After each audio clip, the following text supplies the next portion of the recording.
Good evening, and it's a semi-final day. It's England against Denmark, the Three Lions against the Vikings. Welcome to the Commentary Hub. Denmark had the taste of winning this trophy back in 1992 with the likes of Schmeichel, Laudrup and co. And surely Kasper Schmeichel will want to follow in his dad's footsteps. Already won the league and he is now aiming for the Euros. As for England, their last taste of success of a major trophy was back in 1966 World Cup. And in fact, that was their only success and their only major final. Can the Three Lions bring the trophy home? It's coming home, they say, and let's hope it will.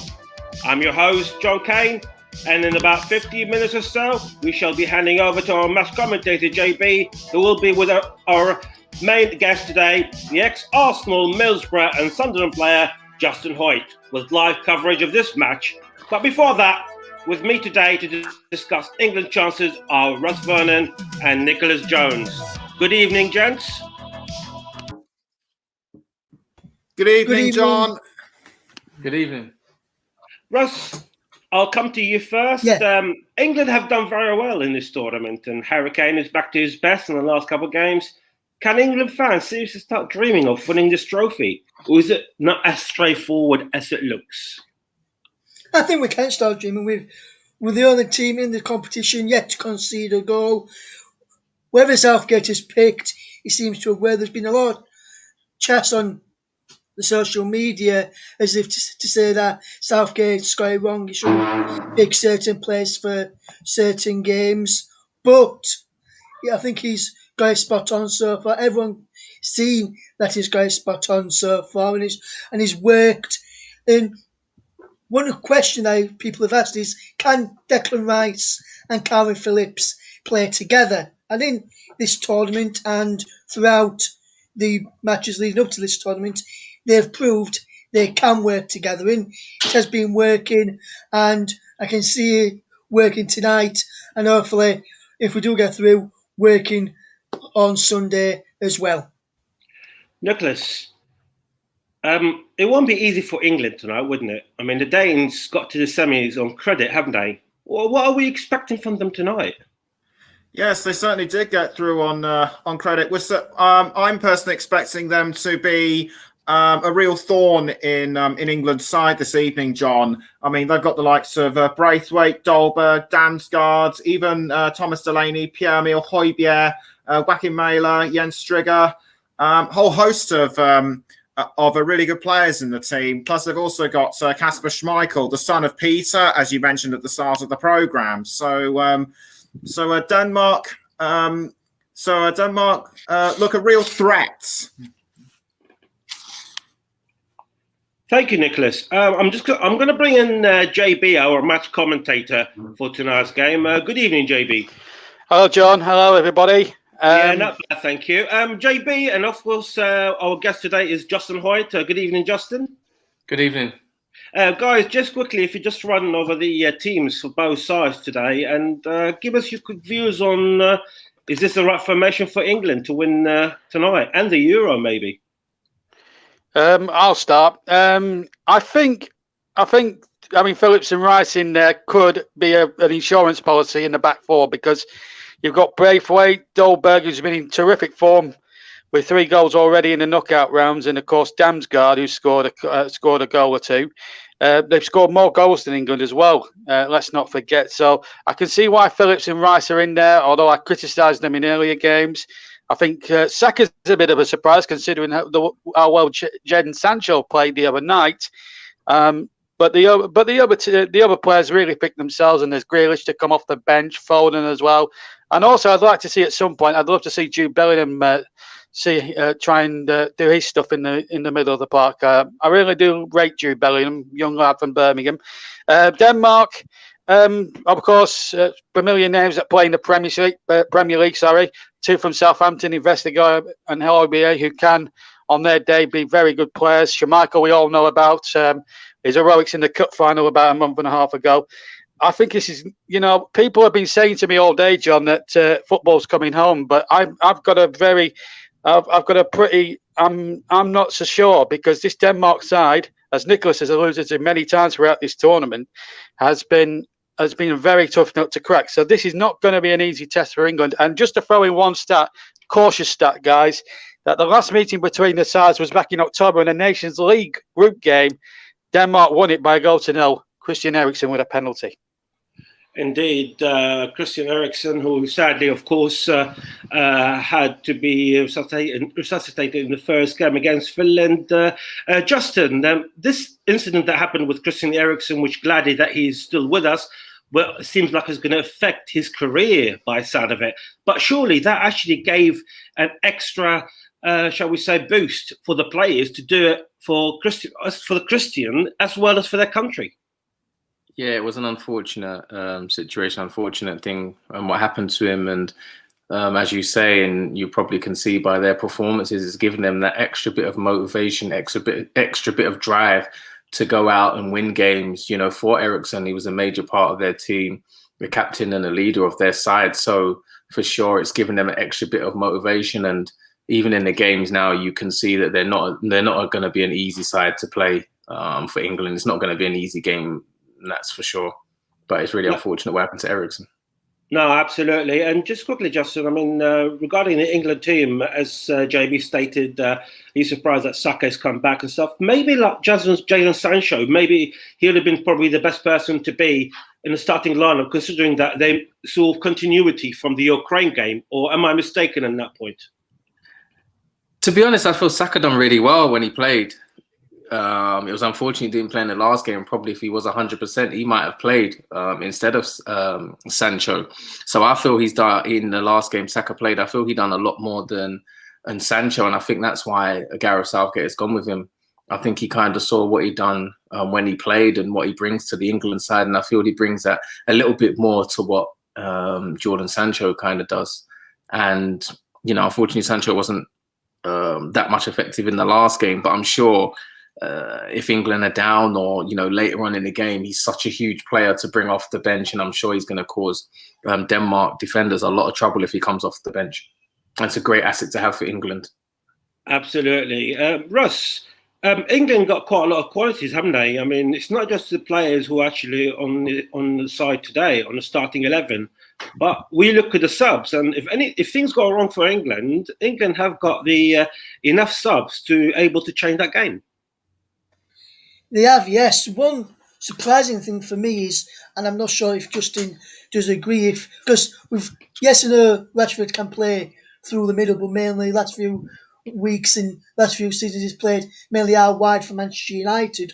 We've not got a striker on the bench in case Kane picks up an injury. I'd have liked to see probably someone like Calvert-Lewin on the bench, probably in place of maybe Connor Cody. If he's not going to get involved, probably take Cody out, put Calvert-Lewin on the bench in case we do get an injury to Harry Kane. But like you said, we've got Grealish on there, we've got Foden, Sancho, Bellingham, who can come on and cause a few problems. Henderson as well, who I'm delighted that he got his first goal for England against Ukraine as well, which been quite a while for him to get that first goal. But I think someone like Dominic Calvert-Lewin could have been a different presence to this Denmark side. His aerial presence, a bit more taller than Harry Kane, and could put himself about, and maybe he could have fetched him on later if we needed to change things. Nicholas, I'll come back to you. Obviously, you have seen Denmark play so many times and you've commentated on them. They're a very good side. And with the factor that England today obviously got nearly more or less a full house at Wembley, is that going to affect the Danes in being a semi-final, it feels like, away from home, doesn't it? Yes, they might be intimidated. They might be intimidated by the mass of England fans that have packed into Wembley Stadium. But all the Danes have got to do is just concentrate and focus on just getting the ball where they want it to, and scoring the goals when they present themselves to them. Just block out any distractions and nothing else. That's what I think they should do. Justin, just quickly before we start the commentary with yourself and with JB. Harry Kane, obviously, he's England captain, and he had a bit of criticism in the first 3 games in the group stage, and then he lightened up, didn't he? He's like a switch, and actually, the minute he scored against Germany, and the rest is history. Was he actually distracted by the move from Spurs to Man City, you think? I don't think he was necessarily distracted. I just think it was just a matter of timing, a matter of getting a goal, and all he needed is 1 goal. And once he gets 1 goal, he's off the mark and he's full of confidence, and he scored more than 1 goal, and that's just a confidence thing. So I think for Harry Kane, I don't think he was kind of thinking about the whole Man City move. I think he was more concentrating on just getting a goal and building on that confidence. He's never short of confidence. He's always going to keep going until he gets that goal. But now he's got that goal. He's full of confidence, and I'm sure he's going to be a huge threat for England tonight. And hopefully he gets the goal, a goal tonight, which will keep his goal tally going, really. And as the players are coming out, and without further ado, I'll hand you over to our match commentator, JB, who's with Justin Hoyt. Thank you, John. Thank you, Nicholas. Thank you, Russ. Good evening, everybody. Are you all ready on the edge of your seats? Well, I certainly am. I'm sure Justin Hoyt, my co-commentator, will be as well. We'll bring him in a few minutes or two, in a second or two, just before the start. But, of course, before the action itself, of course, it could finish after 90 minutes, extra time or penalties tonight. But let's not think about that now. Let's take in the sights and sounds of 60,000 here at Wembley tonight, and listen along to the 2 national anthems, starting with the Danish national anthem.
And now, the England players, and God save the Queen. Just listen to the roar.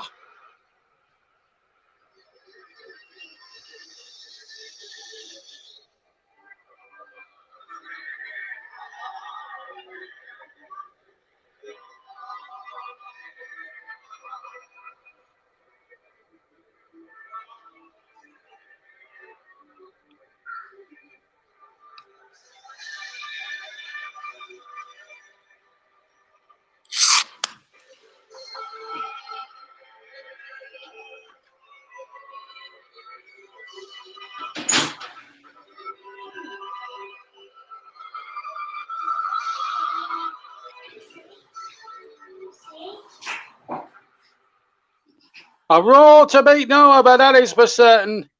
I can't wait for this game. I'm sure you guys can't either. It's going to be an absolute cracker. I've just seen Prince William there, the president of the FA, the Football Association as well.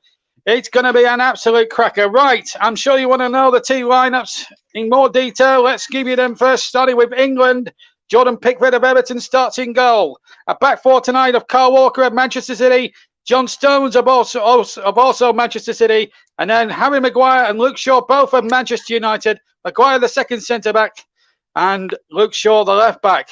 2 holding midfielders tonight, Calvin Phillips of Leeds and Declan Rice of West Ham. Then 3 attacking midfielders, Bukayo Saka of Arsenal, the midfielders, Bukayo Saka of Arsenal on the right, Mason Mount in the centre, playing in the number 10 role, although he doesn't wear 10, obviously. That honour goes to Raheem Sterling of Manchester City, who will play out on the left. And then Captain Kane, number 9, Harry Kane, who started banging in the goals in these last 2 or 3 games. 3 goals for him in the tournament. Him and Sterling, in fact, the joint top scorers in the tournament, kind of came up front. I'll run through all the substitutes later. Let's go through the Denmark side with Kasper Schmeichel of Leicester in goal. Then it's Christensen of Chelsea, Simon Kjær of AC Milan, who's the captain, and Yannick Vestergaard of Southampton, the 3-man centre-back trio. And then it's Stiga of Udinese on the left-hand side, Pierre-Emile Højbjerg of Southampton, and Thomas Delaney of Borussia Dortmund in the centre of midfield, with Johan Meili of Atalanta of Italy on the left-hand side. Up front, Martin Braithwaite of Barcelona, Kasper Dolberg of Nice, who is the top scorer in the championships for Denmark with 3, and Mikkel Damsgaard of Sampdoria complete the lineup. Kasper Jemand, incidentally, is the Danish manager, from 49 years old, ex-Mainz manager in Germany. The referee tonight, and all 22 players must be on their best behaviour, is 38-year-old police inspector Danny Mekkeleli from Holland. Assistants Jessel Streska and Jan de Vries, both from the Netherlands. The 4th official is a Romanian, Odu Agaran, and Paul van Bruel is the VAR referee. So the stage is set. It's JB, John Stuttard, and Justin Hoyt tonight. Denmark in red, England in white. I think. Or is it? Well, let's have a. I'm just. I'll get it right. Yeah, it looks like it's England in white, and away we go. Terrific atmosphere then at Wembley. 60,000 here for this big game. And here goes Raheem Sterling. England attacking the goal away to my right-hand side, or to my left-hand side, I should say. And Raheem Sterling wins the first 3 kick of the game. And that's the foul there. And it was number 8 there. Delaney going right through him there. 26 seconds of the match gone. Remember, Italy await the winners. And Justin Hoyt, the former Arsenal defender, and of course, son of the 1982 Commonwealth 100 metres golden medalist Wendy Hoyt is alongside me tonight. Sorry to bring that up, but Justin, how do you think the game will go tonight? I definitely think England are going to hopefully win. I don't think it's going to be an easy game, and I think England are really up for it. You can see by the start how up for it they are, and I think it'd be a great game. Hopefully it's as entertaining as the Italy-Spain one last night, but it's going to be a great game. Yes, and you heard that with Man Isles, and he did a magnificent commentary alongside Nicholas Jones as well. There's Gareth Southgate. His 3rd semi-final as England boss. Reached the World Cup semi-finals 3 years ago, beaten by Croatia after extra time. They lost to the Netherlands in the Nations League a year later. And here they are now in a 3rd semi-final in 4 years. Not even the great Bobby Robson managed that with England. Here's the ball knocked forward here by Phillips. Striger is off the field and injured, and I think the referee has stopped it there. I think there might have been a foul there by Shaw, down below us. In fact, it was a foul. So, yeah, just the ball goes a fraction before then, Justin. But England really up for this one tonight, and I don't think it's going to be an easy ride, but judging by the first only couple of minutes, Denmark are going to have it all their own way. 0-0 after 2 minutes. No, Denmark aren't going to have it all their own way. It's going to be tough for both teams. I think England look like they're going to attack early, put a lot of pressure on Denmark, and I'm sure Denmark look really, really up for it as well. They're going to enjoy playing at Wembley, but hopefully England can come away with a victory. Well, Shaw is breaking down the left, inside to Mount. Mount trying to get away, but Kjær got it out just about away. And England are appealing for a pass back. And I have to say, look, to pass back to me, pass to Kasper Schmeichel. That could be controversial. I'm not sure VAR can get involved with that. But that looked to me, I don't know how you felt about it, Justin. But we'll just break off for a second because Denmark were on the attack. It's been cut out there by Maguire, but... Oh, well, from the learned eye, Justin, it looked as if Kjær passed that back to Kasper Schmeichel, didn't he? It did. It looked like a close one. No, it was a close one. I saw some of the players, even the England players, were complaining about that. It was very close, but the referee didn't give it. But it was a very close call. We could have gone either way there. Well, the 38-year-old police inspector from the Netherlands didn't seem to give an indirect 3 kick for looked as if an alleged pass back. It did look plain to me, but obviously I'm English and I'm obviously a touch biased, but of course we can't take Denmark lightly. I've been saying that to everyone who I've been speaking to in the build-up to this, whether I've been out and about or whether I've been in here prepping all afternoon. But you know, people have been telling me it's coming home. It's not yet. With 2 steps to heaven to get past. First, of course, tonight we have to get past Kasper Hjulmand's side, well coached by the ex-Mainz manager, and then Italy awaits. And we know, and having covered the Italians twice already in this tournament, they look a very tough nut to crack. And they certainly were given a good examination of the credentials by Spain last night. And of course, the Italian penalties, were, apart from the first one, of course, were absolutely amazing. This is Sterling now on the left-hand side now for England, faced by 2 Danish defenders who see him off no problem. It was Christensen of Chelsea who got back there. Shaw will take the throw, almost in line with the 18-yard box on the near side as we look on the TV cameras. We've had over 4 minutes of the first half, and it's been an all-action first half with plenty of controversy to go with it so far. But it's still England 0, Denmark 0, live on JB Sports and Commentary Hub. And the Commentary Hub, plus we're on Mike Harneman's channel. We're also on Rushford. We're also on Periscope. And we're also on Twitter and Twitch as well, amongst other platforms. And I'm glad that you're joining us here tonight. 2 of the best commentators in the business, myself and Justin Hoyt, are alongside each other to bring you this momentous possible occasion. Maybe history in the making for England, or will it be the same old story failing at the final hurdle? We'll find out now in the next. Let's hope it's not the latter and more the former. Here's Saka now, and Kane has taken a position on the far side. He plays it in there towards Sterling, who just couldn't reach it in the end. But what a lovely break, just in there from Harry Kane on the right-hand side of midfield. He put a lovely ball in, and it was just in the end too far for Raheem Sterling. 5.5 minutes gone almost. It's still 0-0. Great cross by Kane there, great positioning. Sterling making that run. It was just unfortunate. The pass was a bit too hard, but what a ball by Kane there. It was a fantastic ball.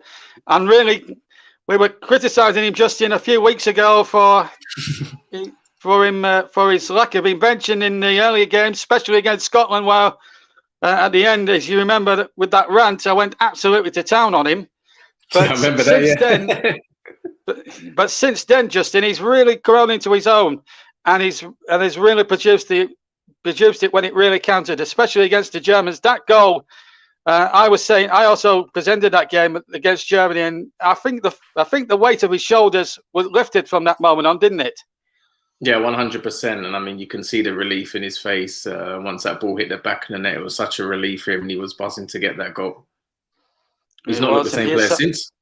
Yeah, and he's looked a bit more chirpy and a little more buzzing now as Christensen now brings it away now for Denmark. Plays an intended ball over to the far side, which completely bisected Makey on the far side, and he couldn't be found, the Atalanta man. It was behind him a little bit, that ball.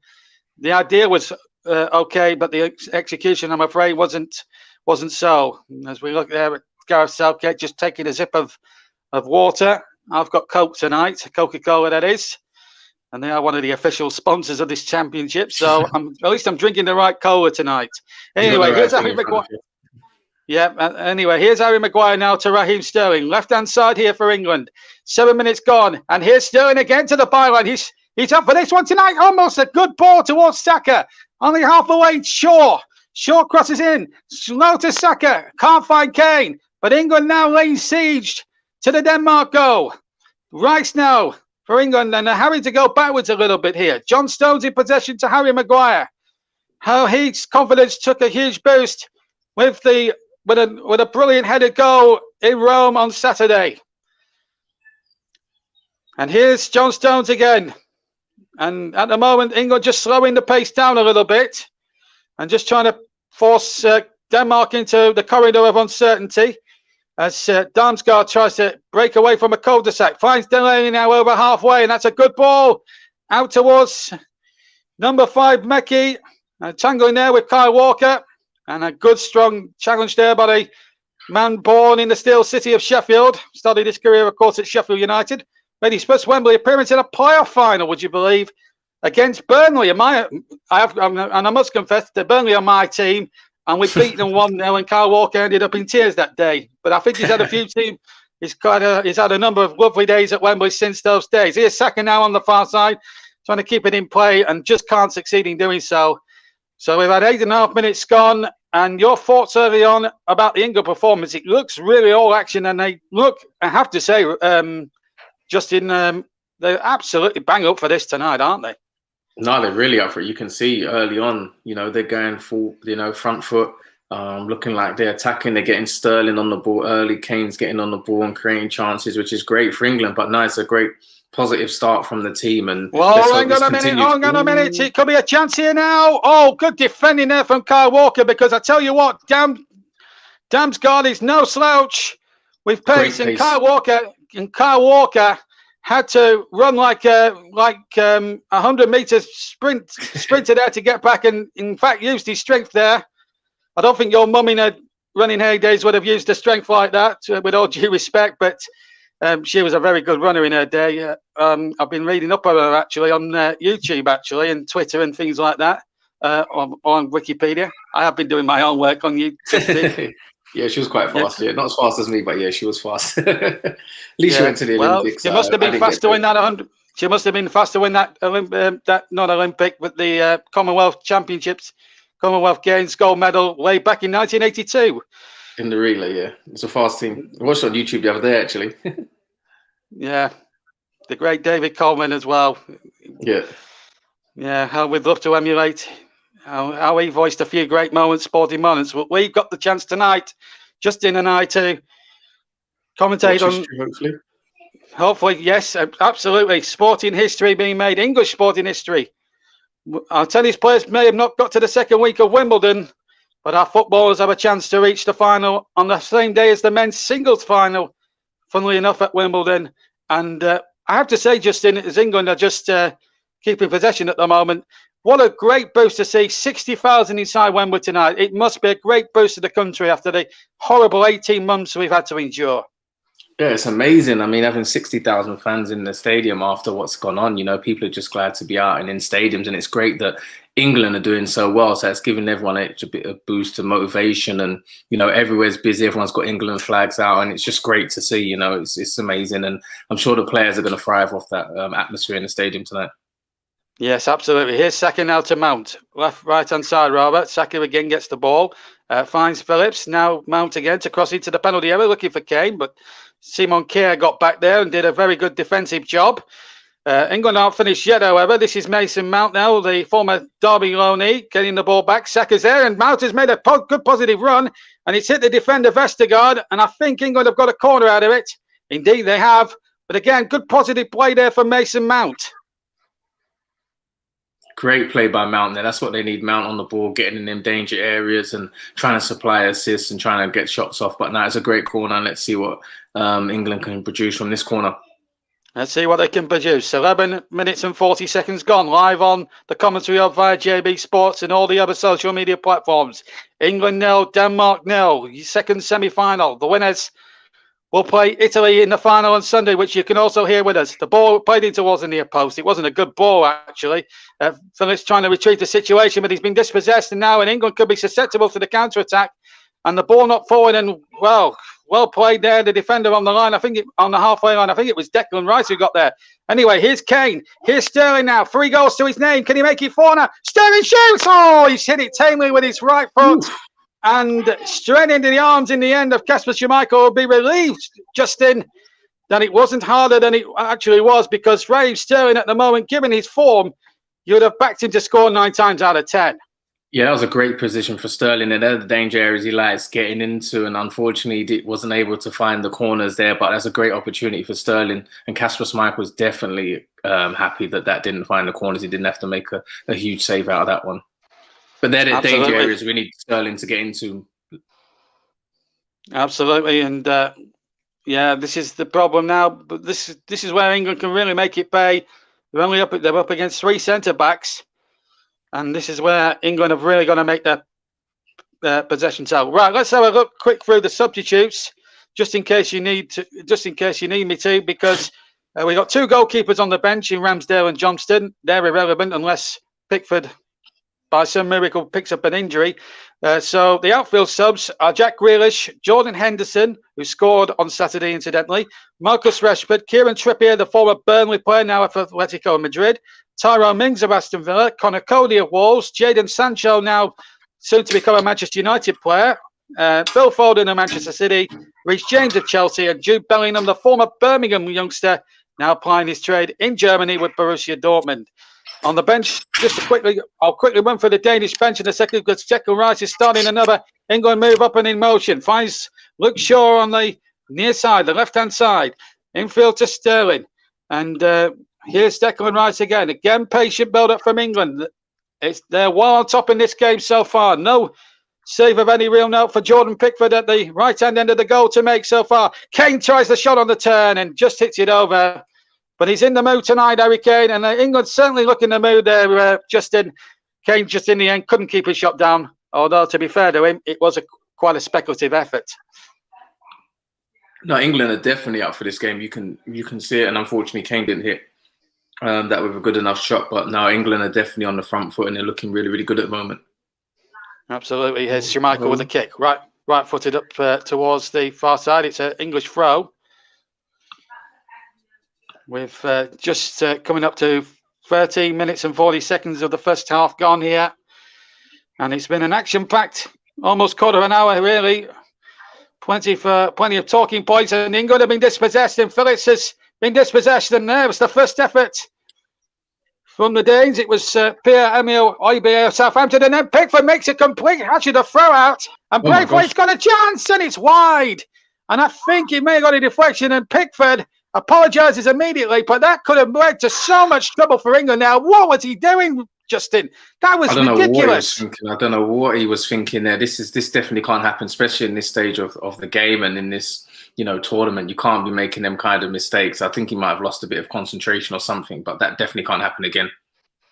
It can't happen again. I mean, I've been an advocate for Nick Pope, as you know, being a Burnley fan, but obviously he's out through injury, but Pickford's the best we've got at the moment out of the fit goalkeepers we have in this country, and for England anyway. He's going to win the Golden Glove, whatever happens. But that mistake has put England in all sorts of trouble here because it's led to a Danish corner. It could have been so much worse, admittedly. And now there's a lot of jostling and shoving in that 6-yard area. So let's see. The corner comes in from the far side, and Pickford comes through the crowd and gets a good decisive punch. Saka miscontrols it, and now Denmark have it on the far side. Now they've got to really mark up England. They've really got to defend well, and Mount does that, and the referee gives England a free kick. It looked a bit, I have to say, harsh there on Steiger. I have to be honest, it didn't look at all a bad. It was just a slight push, but I didn't think it was anything to warrant a free kick. But England will take that all day long because it just gives them a chance now to breathe a huge sigh of relief, Justin, and also get a little bit of breathing space. Yeah, for sure. It gives Pickford a little chance, a little breather as well, and it gives the team to calm down and settle down a bit after a hectic couple minutes there in front of their own goal. But no, it's a good opportunity now for England to relax and start again. And let's hope Pickford doesn't do anything like that again. Yeah, absolutely. I mean, he made almost a bit of a Horlicks of one clearance in the Ukraine game, but it was not that it mattered in the grand scheme of things. England were 3 up by that point. But that was a dangerous point. That was a dangerous moment, really, for England at 0-0. That could have been. I wouldn't have said disastrous, but it wouldn't have been. It would have obviously, if it had worked out a Danish goal, it wouldn't have been irretrievable by any means. Now Pickford must boot it forward, and he does. He listens to me, and he boots it away left-footed, but it's out of play. But England now just need to calm down, not let the excitement of the occasion get to them a little bit. Jordan Pickford has been known to pull off the odd gaff for Everton, of course, in the last couple of years in the Premier League. He's hardly let his country down, in fairness to him. But maybe just the excitement, and of course 60,000 English men and women and children as well. England have conceded a free kick, I think. Højbjerg's down in the heat. Declan Rice, the culprit there. And England now just being a little bit sloppy now, Justin, at this point now as we come up to the 18th minute mark. Still 0-0 if you're still listening along to us. Yeah, still 0-0. They're a bit sloppy now. They need to get back to how they was playing in the first couple of minutes of this half. So let's see what happens here. Absolutely. And Højbjerg is okay and up and on his feet. And now England have got some more defending to do. The Danes, of course, I covered them in the World Cup 3 years ago. They had a. The last time I covered them was against Peru when they had to survive a penalty being given against them on VAR, and then they scored a fantastic goal to win that group game. That was in the first round of group games. Anyway, the free kick from the far side, and mercifully, it was not a very good free kick, and the ball, well, doesn't run dead, and it has to be booted away by an England player almost by the byline, and then Sterling goes down. What does Makelele give here? A throw on halfway. So Australia's free kick in the end, thankfully, Justin, didn't lead to anything, but my goodness me, England were letting that drift out of play, and in the end, it had to be booted away. But, well, maybe England now get the opportunity now just to settle down a little bit. Yeah, it gives them a little time on the ball now. Hopefully they can get a few passes together, settle down a bit and get a bit of rhythm going, because Denmark looked a bit dangerous in them last couple of attacks there and set pieces. Absolutely, and they've scored more goals. Yeah, a little bit sloppy now. They've just got to get out of it, and maybe Southgate's just got to say, "Come on, calm down, lads. It's, play the game. Don't play the occasion." Here's Maguire now for England. The Manchester United captain is looking for support, and at the moment here, England are being penned back at the moment. The Danes have brought practically everybody back inside their own half at the moment behind the ball. So it's going to make it very difficult for England to play between the lines, I suppose. 20 minutes gone almost. England 0, Denmark 0. Live here on the Commentary Hub and on JB Sports, my own YouTube channel, plus Mike Harneman's channel, plus Periscope, plus Twitter and Twitch as well. Wherever you're joining us tonight, thank you for choosing us over Mr. Matterface, who's quite frankly not as good as us two. Anyway, here's Braithwaite picking the ball up now, 10 yards inside the England half. It goes back to halfway, and now the Danes have a chance to break here now through Steiger, number 17. Denmark in the all-red, England in white shirts, dark shorts and white stockings. Højbjerg now has possession. Finds Vestergaard, his Southampton teammate. Now the ball back with Damsgaard, and again Kjær, who's the inspirational captain and the more central of the three centre-backs. Gets it out now to Jan Vestergaard, to give him his full name, Yannick Vestergaard. I know a lot of commentators in this country, of course, call him Jan Vestergaard. 21 minutes gone. We're coming up towards halfway here at Wembley. The halfway mark of the first half, I should say. Here's Kyle Walker now to hoof it away for England up towards halfway. Kane tries to take the ball but miscontrols it, and it's with Simon Kjær again for the Danes, and just goes back to what Nicholas was saying, that they are a very dangerous side. And I've just run through the goal scorers so far. Dolberg's got 3 in the tournament. Delaney and Poulsen have 2 each. And Damsgaard, Braithwaite, Christensen and McHale have all got a goal each. So they aren't lacking in the goal scoring department. England's goal scorers, Sterling and Kane with 3 each. Maguire and Henderson with 1 each. So, of course, England haven't been playing the champagne football as we'd all like, but it's been getting results nevertheless. But 5 clean sheets in a row. They haven't actually conceded a goal, folks, since March this year. And, of course, as I was alluding to earlier, a word of warning, a word of caution. Denmark did come here last October in the Nations League. And Christian Eriksen, who sadly isn't not on the field tonight for obvious reasons, of course, as you well know, scored the winning penalty. And England had 2 men sent off. One of them was Harry Maguire, by the way. The other was at full time with Reece James. So England have got to be wary of this now. I'm sure Southgate will have gone through it time and time again. And now Mackie has possession, goes back to Vestergaard. Still 0-0 as we come past the halfway mark of the first half. Dolberg gets it on in turn to Steiger. Steiger now to Braithwaite, and well cut out there by England, and then the ball just hoofed away. As far up the field, Kasper Schmeichel, who pulled off a terrific save in the FA Cup final, you may remember, for Leicester, when they were leading 1-0, which won them the cup. And, well, it was an into both, really, his heroics and the VAR goal, chalking off Ben Chilwell's strike at the end. which won them the cup that day. Here is Schmeichel, I should say. Gets it out, but it's not a good kick. And Phillips now picks up 10 yards inside the Danish half. Here's Bakary Saka. And he wins his team a throw. Now then, England just starting to get into a stride a little bit more. Just in after a shaky last 5 minutes or so. Yeah, looking to find a little bit of rhythm now after the shaky last 5 minutes, but it looks like they've found a little bit of a rhythm, a bit of pattern of play, and let's hope this continues. Yes, absolutely. The first goal, of course, in these semi-finals, always going to be important. Italy got the first goal last night, but Spain absolutely came back very strongly in that semi-final. It's a terrific semi-final last night. And you'll have heard it with Nicholas Jones and Matt Isles last night. A terrific commentary from them too. And I should tell you that JB Sports listeners, we had over 600 views on that thing alone. Kane wanted a free kick, but it wasn't really. It was a clean tackle. Ball played through. Maguire only half cut it out. And now here's Dolberg on the edge of the area. Kasper Dolberg of Nice. And now Damsgaard. So Damsgaard, England players desperate not to slide in, and Damsgaard's shot wasn't far away.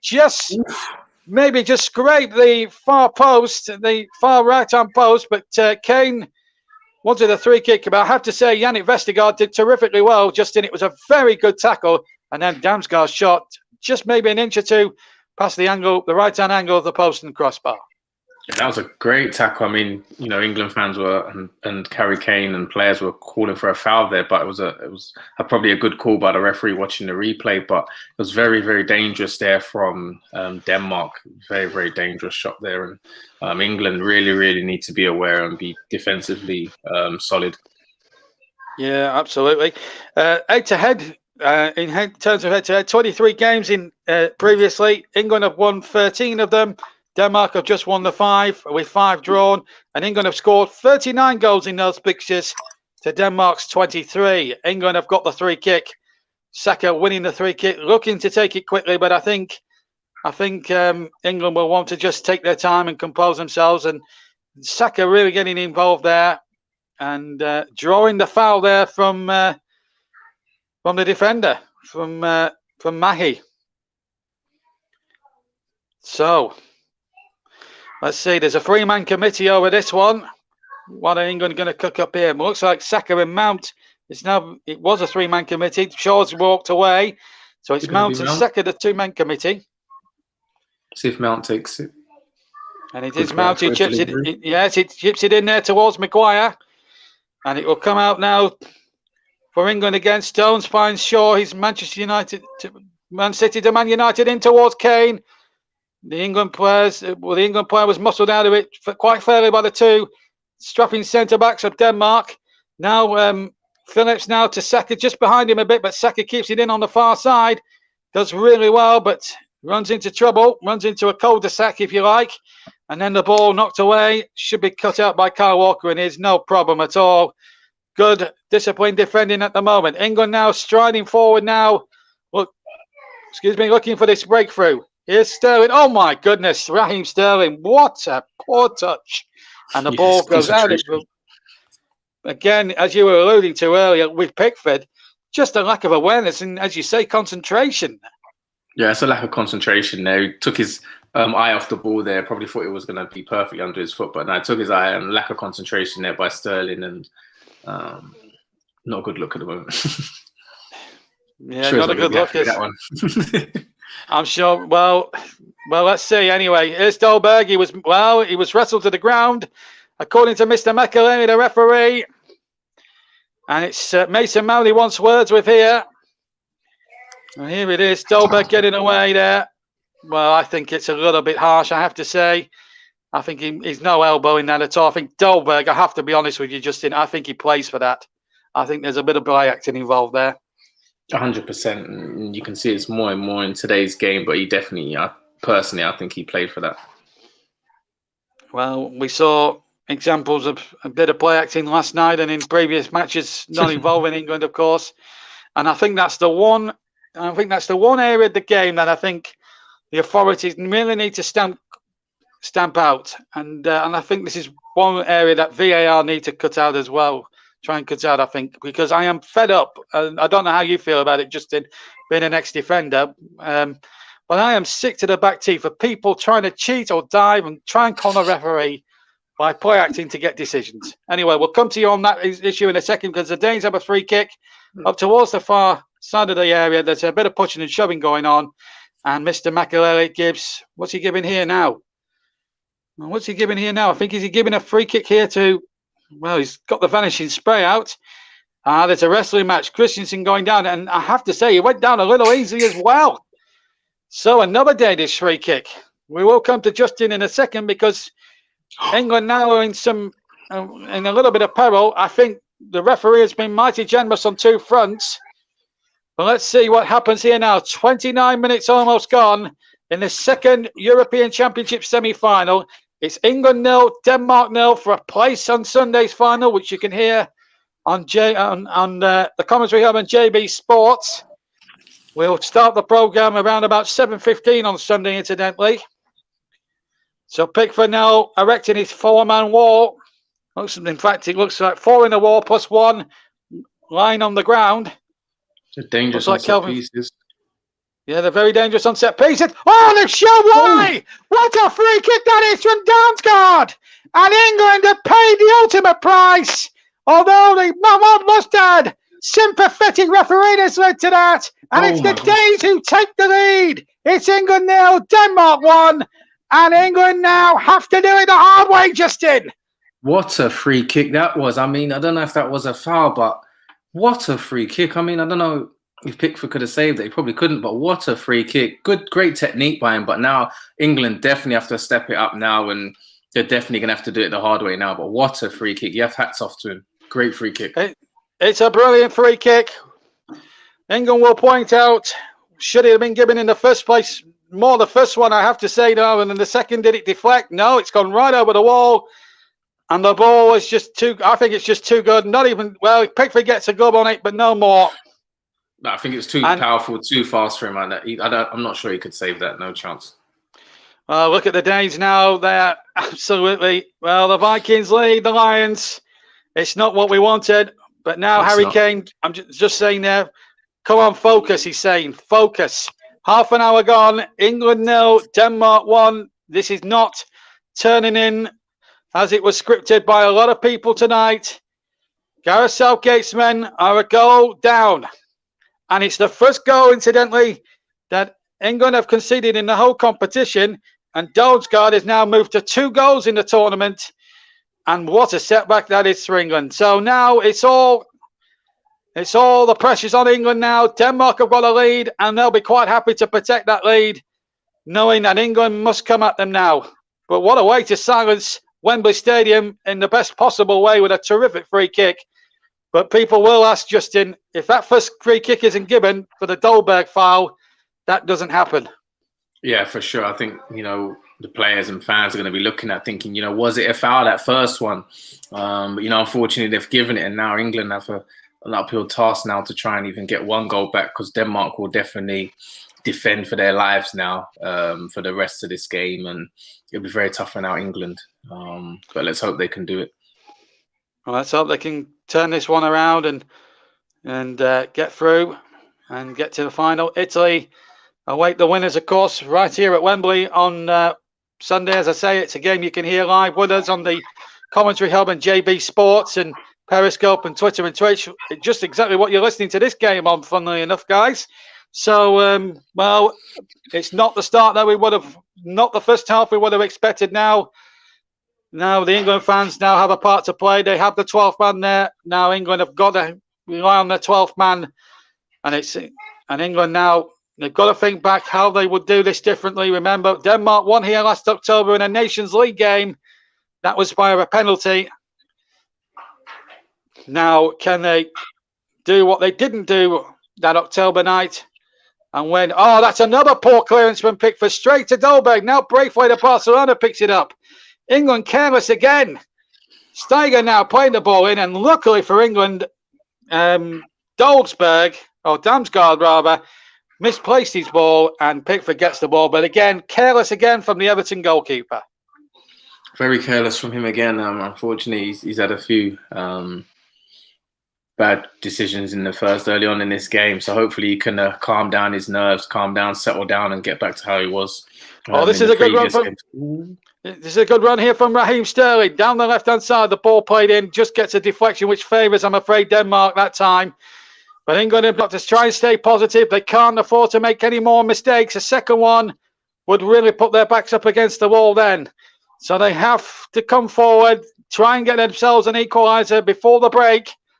And if they can manage that, then they've got 45 minutes left. But I know it's wishful thinking. But England now really need to up the tempo, as Justin Hoyt has just said there.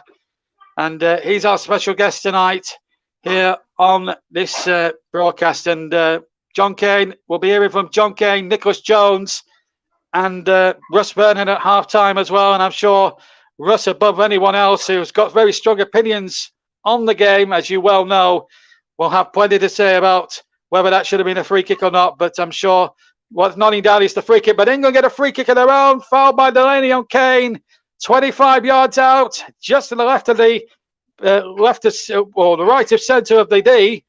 And that looked more of a foul than the one that Denmark got, which led to their goal. Justin, that was a clear foul on Harry Kane, surely.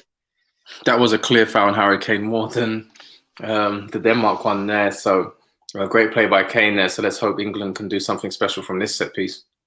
Well, and also I think it's the first free kick of recollection that has been scored directly in the championship. I'm sure my colleagues will pull me up if that's wrong, but we've waited all tournament for one. We certainly got one, but it wasn't an Englishman who scored. It was Damsgaard who scored. Now can England respond in kindness now? Schmeichel making sure that his wall's erected. Looks like Raheem Sterling might fancy this. Remember, he's got 3 goals to his name. Mount as well fancies it. Shaw fancies it as well. 3-man committee. Danes, like England, had 5 in the wall plus 1 line on the ground. This is a big moment now for England if they can get themselves the equaliser. Will it be Mount with the right foot? Maybe Shaw, or will it be Raheem Sterling? It looks like it's Raheem Sterling. Right foot and off the wall in the end. And out for a throw-in. And at the end of it all, a little bit of a disappointment. It was, yeah. We needed the Beckham there. Yes, David Beckham. Yeah. How many times did Beckham? It was Simon Kerr, in fact, who got the block in the wall, the captain. How many times did Beckham pull us out the fire with 3 kicks and crucial goals in his time? So let's see if we can find something here from this throw. It's going to be a long throw. It looks like Walker's going to have a go at this long throw. So it's just almost on the edge of the 18-yard line. He throws it about 15 yards into the area. And it goes. Kane will retrieve it from Maguire flick. Kane tries to outrun his opponent, gets the cross back, and headed away by Simon Kerr. And now here comes Braithwaite, tackled beautifully by Rice, but it breaks again now for the Danes again, who look an absolute menace cantering forward. And here's Braithwaite towards the edge of the area. And now a real opportunity for Højbjerg to measure across, and it goes over everybody's head. It was intended for Kasper Dolberg of Nice. And if he had got on there, well, it would have been a real problem for England. In fact, they've got themselves, I think, a free kick. But once again, Justin, Denmark proving their worth again on the counter-attack, lightning fast. Yeah, very, very dangerous. Great counter-attack by them. They look very, very dangerous on the counter-attack. And I think as England push for a goal here, England are really going to have to pay attention to their counter-attacks. They look like they're going to be very, very dangerous on the counter-attacks. Well, we just had a look at the statistics. England have had 3 shots, Denmark 4. That's total shots towards goal, but 2 have gone in on Denmark. I think 2 on target. The goal and 1 that was saved by Pickford. And England, of course, I've had 1 on target, but that was the scuff shot from Raheem Sterling into the arms of Schmeichel. So really, it wasn't threatening the England defence too much. But here they come again. Harry Kane again, far side. Can he get the ball in? Sterling with a chance. Oh, sorry, brilliantly by Schmeichel. He rocked an equaliser all the way. But Kasper Schmeichel must have took his head back to the cup final 2 months ago almost, when he pulled off all those heroic saves to win last year the FA Cup. He's only gone and pulled off another miracle save again to deny Raheem Sterling.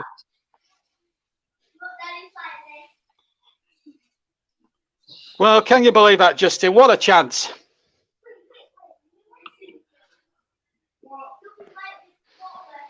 Well, anyway, we'll come to Justin in a minute on his views on that save. But anyway, here's Saka now on the right-hand side now. England trailing, and here they go again. Saka's in behind. Chances here for Sterling. Oh, he's made no mistake this time. And England are level.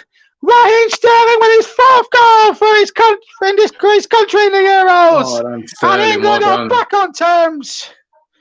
This is absolutely amazing. Wembley goes bananas.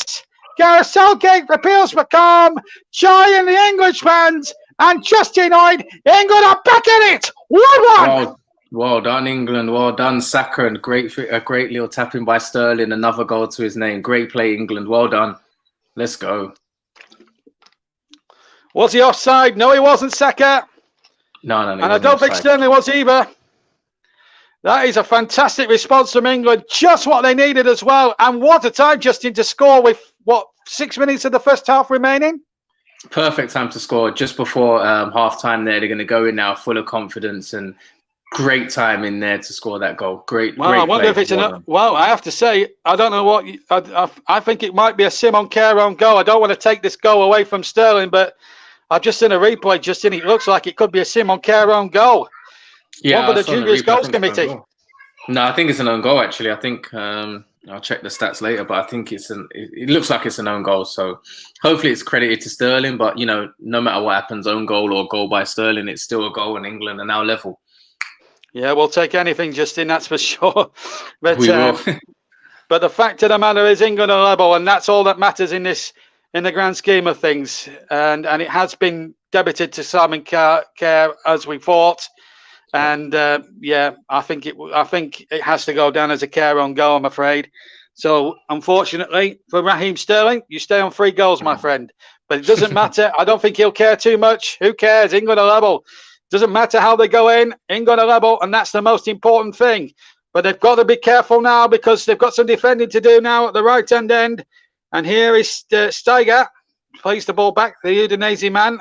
Højbjerg has possession. Back to Delaney. Now the number 6, Christensen.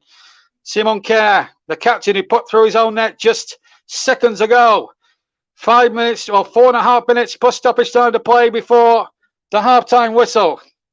And, of course, we'll be getting Justin's view at the end of the match, the 90 minutes, for his man in the match. So, in the second half, my friend, you better start getting your thinking cap on, I think. Yeah, I better start looking from now. Yeah, well, whatever you want, mate. But and that, of course, was brought to you in association with Barry Swain's brilliant business commentary services. But 4 minutes to half-time here at Wembley. England 1, Denmark 1. You're listening to the Commentary Hub on JB Sports, my own actual channel. Plus, we've got Mike Harneman's channel. Plus, we're on Periscope, Twitch, and Twitter as well. And, of course, don't forget our Twitter handle at TC Hub. Don't forget that, folks, if you want to follow us, the Commentary Hub on Twitter. It's at TC Hub. Anyway, here's Braithwaite of Barcelona going down a blind alley in the end because Declan Rice absolutely did a Linford Christie and outpaced him there. And then Maguire then knocks it off Braithwaite for a throw. But Declan Rice's pace saved England there. And this is the save. Well, I just want to get your views on the save before the equaliser. And Schmeichel there proving again, just like he did in the FA final, the FA Cup final, how good a goalkeeper he really is. Reminiscent of his dad there in that stage. Yeah, it was, images of his dad there, but it's a great save, spread his body wide and great block by him, and it was great play by England, but in the same breath, great save by Schmeichel there. Absolutely, and it's looking anonymous at the moment, that is for sure. Here's Shaw now for England, finding Mount, and again, Rice now, just building from the back here. England 1, Denmark 1. If you've just joined us here on the Commentary Hub and on JB Sports, well, you've missed a cracking first 42.5 minutes. That's gone before, and it's been a privilege and a pleasure to be bringing you this absolutely live here on the Commentary Hub and on JB Sports too. And here is Luke Shaw now for England. To Raheem Sterling, if Kerr had been there, I think he would have scored anyway. I think that will be the general consensus. I think when the guys talk about it at half-time. But we're a lot happier about things now, with England leading, or England level, I should say, at 1-1. Denmark having led earlier for a 30th minute free kick from Mikael Damsgaard.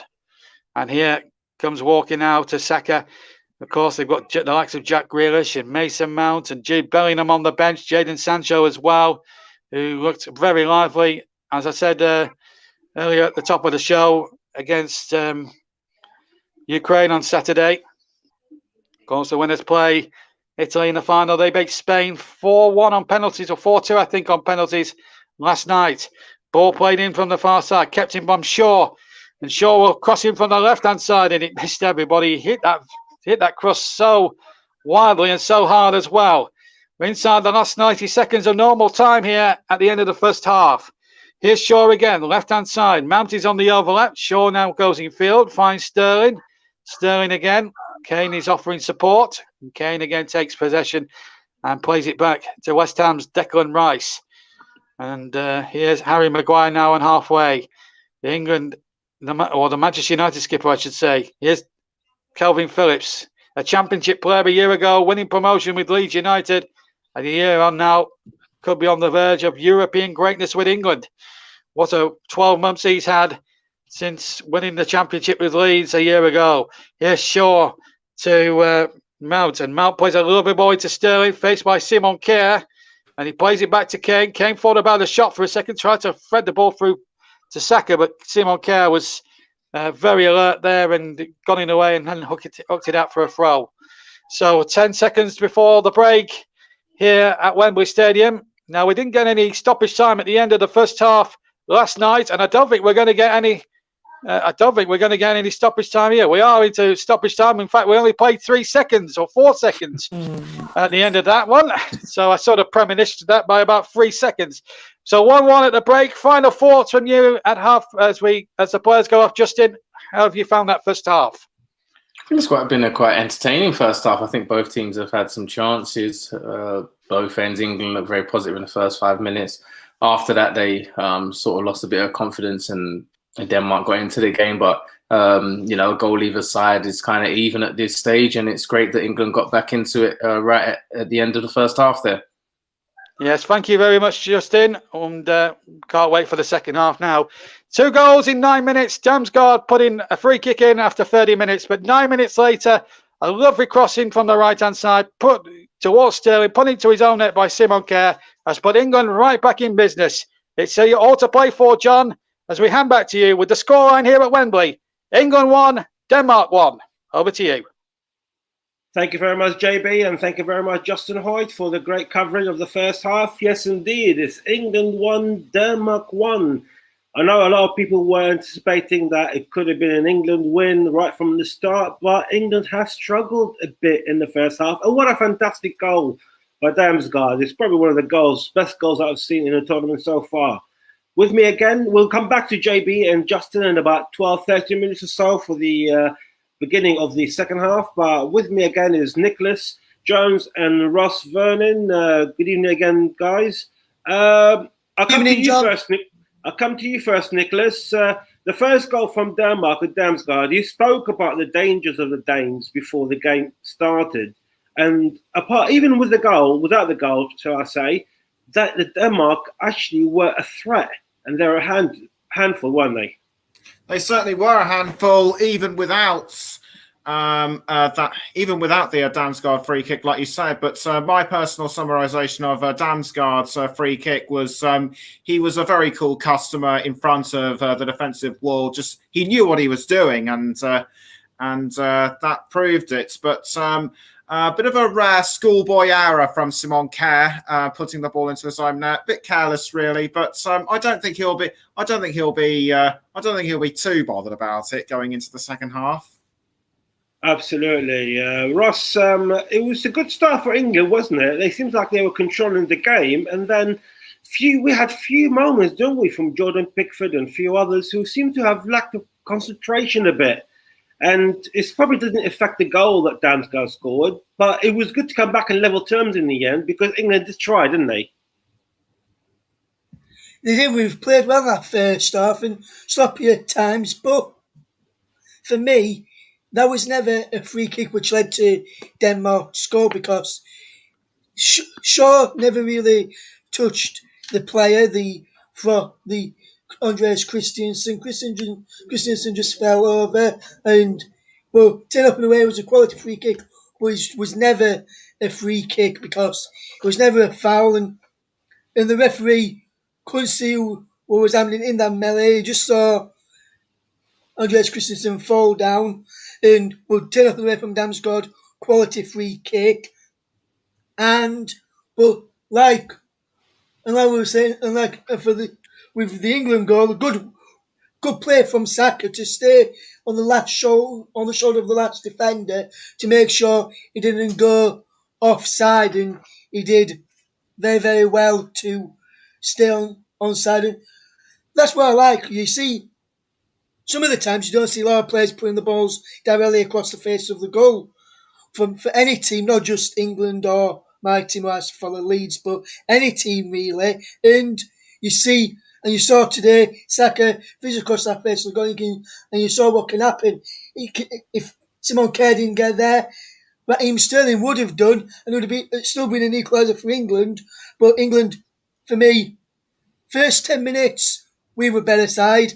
Then Denmark got back into the game in the middle third of the match, and then towards the back end of that first half, we got back on top and deservedly went in level at the break as well. And I just noticed here as well where the wall is for, I'm just seeing the free kick again, where the wall is for England, the Denmark wall is right next to it. In the rules, you're not supposed to stand right next to the wall of where from a free kick. You're not allowed to stand next to the wall of the defending side if you're the attacking side.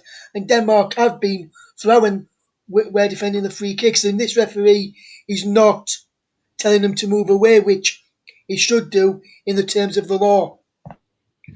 And with us as well for this halftime chat is Mark Hahnemann. Good evening, Mike. Evening, John. How we doing? Everyone doing all right?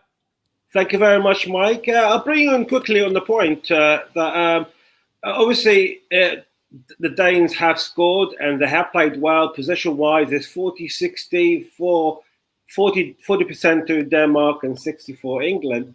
The shots and what have you is all very similar in the first half. But, I mean, going forward here for England, especially for the second half that's coming up shortly, there's no need to change any of the front three, isn't it, in Kane, Raheem and Bukayo Saka, because they are causing a threat, aren't they? Absolutely, and you can look at Mason Mount as well. I think Mason Mount has been really, really good in that first half. You can see he's been getting himself around a little bit and being a bit of a nuisance as well. So, you know, of course, Bukayo Saka, really good assist, and Raheem Sterling, well, if you can feed the ball through to Raheem, then, you know, Raheem getting in behind, that's always, you know, an opportunity there for England to you know, hit the Danes maybe on the counter-attack in the second half when they start trying to go for it even more, or, you know, that's what England can use as, you know, of course they've got Harry Kane as well, but Raheem Sterling coming in behind is certainly something that has worked well for England in that first half. Nicholas, I'll come back to you. And I do come back to you regarding Denmark, because you've seen Denmark probably, and you commentate on them more than all of us, so you're more aware of how the Danes play or been playing in this tournament. Their stats is very encouraging, isn't it? I mean, when you consider they're playing more or less away from home in front of 60,000 English fans, we could not really rule out the Danes from causing a shock here, can we? No, we certainly couldn't. I mean, I did say last night that they would be tough to play against, and the way they showed themselves in front of England certainly proved me right. Even with the Damsgaard free kick, I wouldn't be surprised if Damsgaard, Braithwaite, or indeed Dolberg try at least score another one in the second half, because the latter two came close to scoring themselves, didn't they?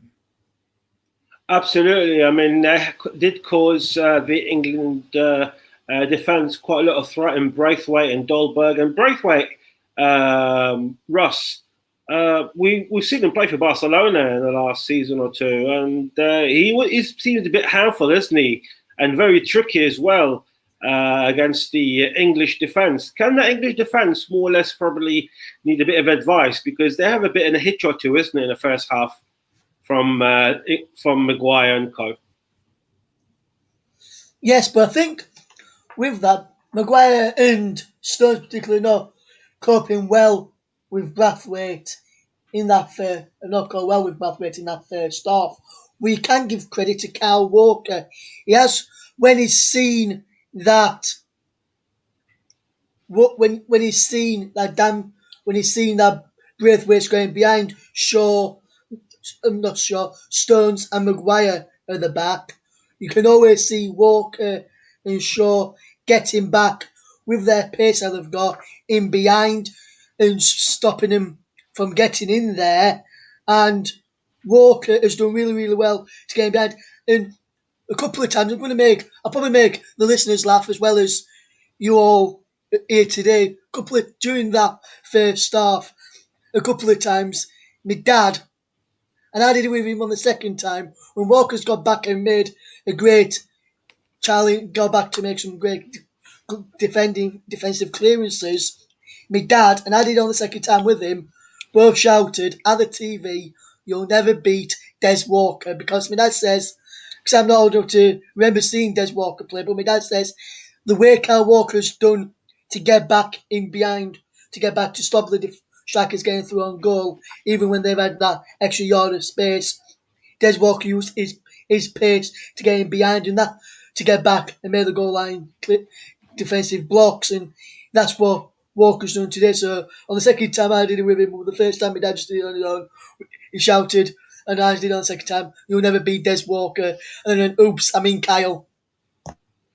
To be honest with you, I sort of agree, because I'm old enough to remember Des Walker, the Nottingham Forest legend and England legend as well.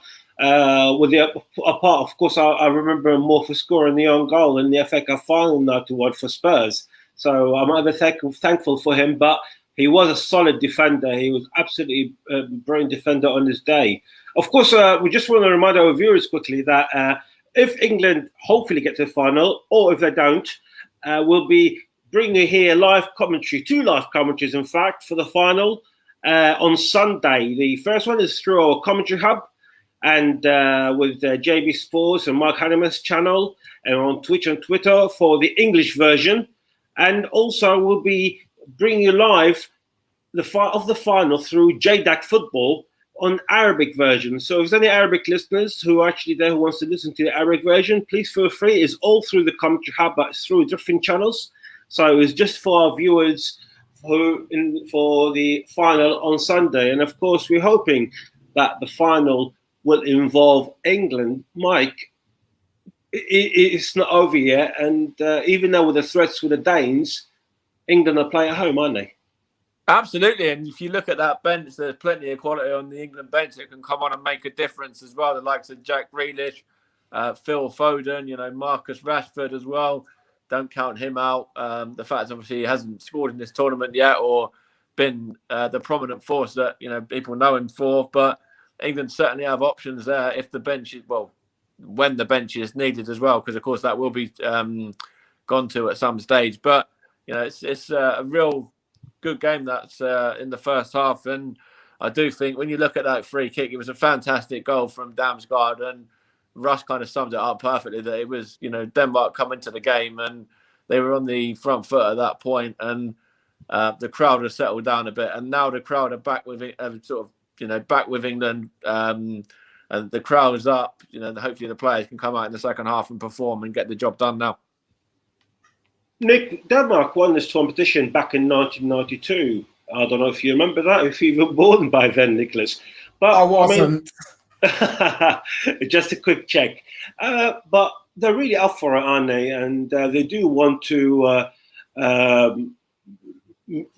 relive that moment of glory. And if they do win today and they beat Italy in the final, which is still a possibility, they will have one major trophy ahead of England. That'll be 2 European Cups and England will have one World Cup. It's not bad for a country with 3.5 million people, isn't it? No, it wouldn't be. I mean, and also Kasper Schmeichel's dad, Peter, won it with Denmark in '92. So it would only be fitting that that Peter's son would be winning it as well. So it's it would be two doubles for Denmark, if you will. Absolutely. I mean, Peter Schmeichel, one of the greatest goalkeepers of all time, and he won the league with Manchester United and won the Euro back in '92. And Kasper Schmeichel already won the league with Leicester, and he's aiming to win the Euro. But I don't know if JB back with us and Justin. Hello, back with you guys. I am, yeah. Yeah, we're back. Hello, guys. Just before we go back to half time, I was speaking to Nicholas, Ross, and Mike there, and it's not all over. It doesn't look that bad for England, but the Danes really showed absolute quality at times, don't they? Forget about the goal, just the performance-wise. They're not a pushover, aren't they? Let Justin answer that one. No, Denmark aren't a pushover at all. You can clearly see, they've been dangerous throughout this first half. Set plays have been very dangerous, and even on the counter attack, they've been very, very dangerous. So, no, they're not no pushover at all. And I'm sure they're going to give England a right run for their money this second half. Right, the players are back out for the second half. It's England 1, Denmark 1. Let's hope England can be a step closer and bring it home. Back to you, JB. Yes, and as you handed over to me there, John, the game is back underway. About 10 seconds into the second half, it's 1-1. Myself and Justin Hoyt are back with you for the next 45 minutes. Let's hope not longer than that, from an English point of view or from a game point of view, because I don't think I could take extra time or penalties, being the white-blooded Englishman I am. And of course, Justin, of course, is a very strong Englishman born in Leytonstone. Anyway, it's a chance there for a man born in Brent, Raheem Sterling, to get through, but Kasper Schmeichel quickly out there. Interesting there that Russ agrees with us both that the free kick was questionable, but I think what they summed up at half-time was quite right. That looked a foul there on Maguire, and the referee agrees. Free kick to England with 52 seconds of the second half played. What do you expect more from England? Because we did touch on it on the first half, yourself and I, that England were quite sloppy when giving possession away and giving cheap possession away at frequent times. Yeah, they've been sloppy at the back area, giving the ball away, too often, too many times, especially Pickford in that first half. So hopefully they can limit them errors and not give Denmark so many chances and opportunities on goal. But we need to get Saka and Sterling on the ball and Mount on the ball and try and get Luke Shaw attacking as much as we can, because we've not seen much of his attacking presence so far in this half, in this game. Sorry. Yeah, absolutely. No, I agree with you. And this is where Alex Ferguson would say squeaky bum time this next 45 minutes or so. He came up with some great phrases, Mr. Ferguson. Of course, if you haven't seen his documentary on Amazon Prime, I suggest you give it a watch, because I think it's a good 2-hour watch, and it's really lays an insight into the great man. And I'm sure he'll be enjoying this game at home. Of course, we've got Prince William at Wembley tonight. Of course, the president of the FA is an Aston Villa fan, actually. Did you know that one, Justin? I know. Yeah, I met a few, one or two Aston Villa games, but yeah, I heard he was an Aston Villa fan. I bet you don't know what team his dad supports, do you? No, I don't know. Well, I can tell you the answer. He's a Burnley fan. Oh, is he? Yeah. Yeah. He's got a Burnley shirt with his name on the back. His Royal Highness won, and nice. He's a Burnley fan. There you are. You've heard it first. Meanwhile, back in the real world, it's a free kick, I think, to England. Vestergaard on Saka, now this is where England really need to profit. Now it's a free kick there, as I say. Yannick Vestergaard there. We're played against people like Saka and Kane and all this mumbo jumbo every week, so they'll know each other's game inside out. Now an opportunity here for England. Mount and Saka, the two-man committee on the near side, the right-hand touchline. A real opportunity for one of these two to swing them in. Saka maybe with the left foot, Mount perhaps with the right foot. Kane and Vestergaard there pushing with each other. Referee Makelele wants words. Simon Kerr is trying to finger Harry Kane for it, but referee's not standing for any nonsense. England fans now there's just one woman there asking for prayer here, but Mount flubs it in with the right foot towards Maguire at the far post, and there's a foul there, I think, by Maguire. And what's the referee doing? Oh, yellow card. Well, Maguire can't believe it. I certainly can't believe it. It's Simon Kerr who's gone down.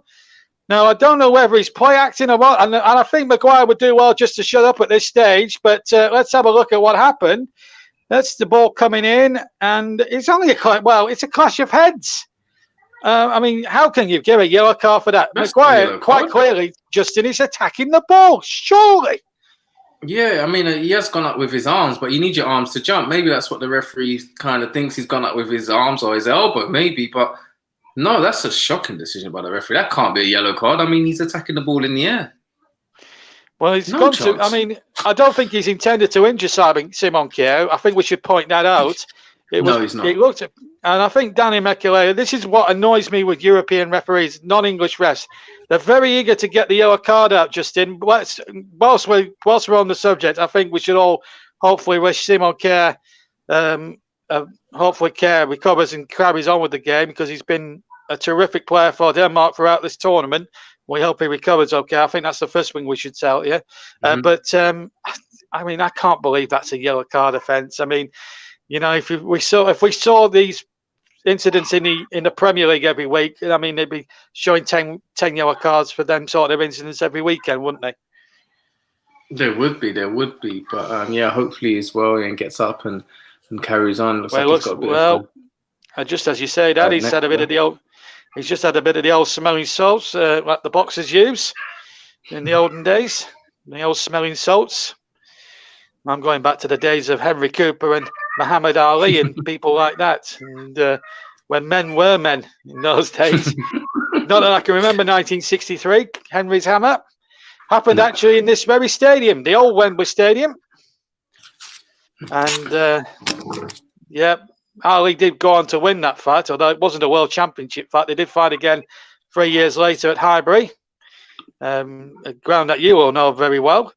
And Cooper lost in six rounds to Ali. But we're not talking about. But if it was a boxing match, it would be even on points at the moment. Kane is not fouled, and a free kick is not been given. And here's Mixie now playing it in there, and Dolberg shoots, and that's a brilliant save from Jordan Pickford. Had to dive away to his right-hand side, and he got a big right hand. And Dolberg, who's the top scorer for Denmark in this championship with 3 goals, could have easily had a 4th, although one must add that he did. I think it was offside. And I think also just in this offside rule, you're playing on until the end before the flag goes up. I think that's the most ridiculous interpretation of the offside laws I've ever seen. And really, the rule makers have got to sort that out.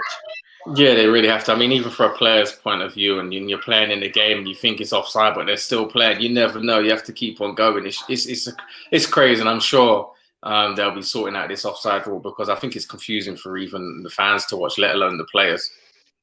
Well, funnily enough, it was David Ellery who came up with this ridiculous idea, and David Ellery used to be one of our most respected referees in this country, but I think he's lost a few brownie points there. The ex-school teacher from Harrow, just up the road from here, from 100%. Wembley Stadium. Here's Pickford with a left-footed clearance up towards Mr. Kane.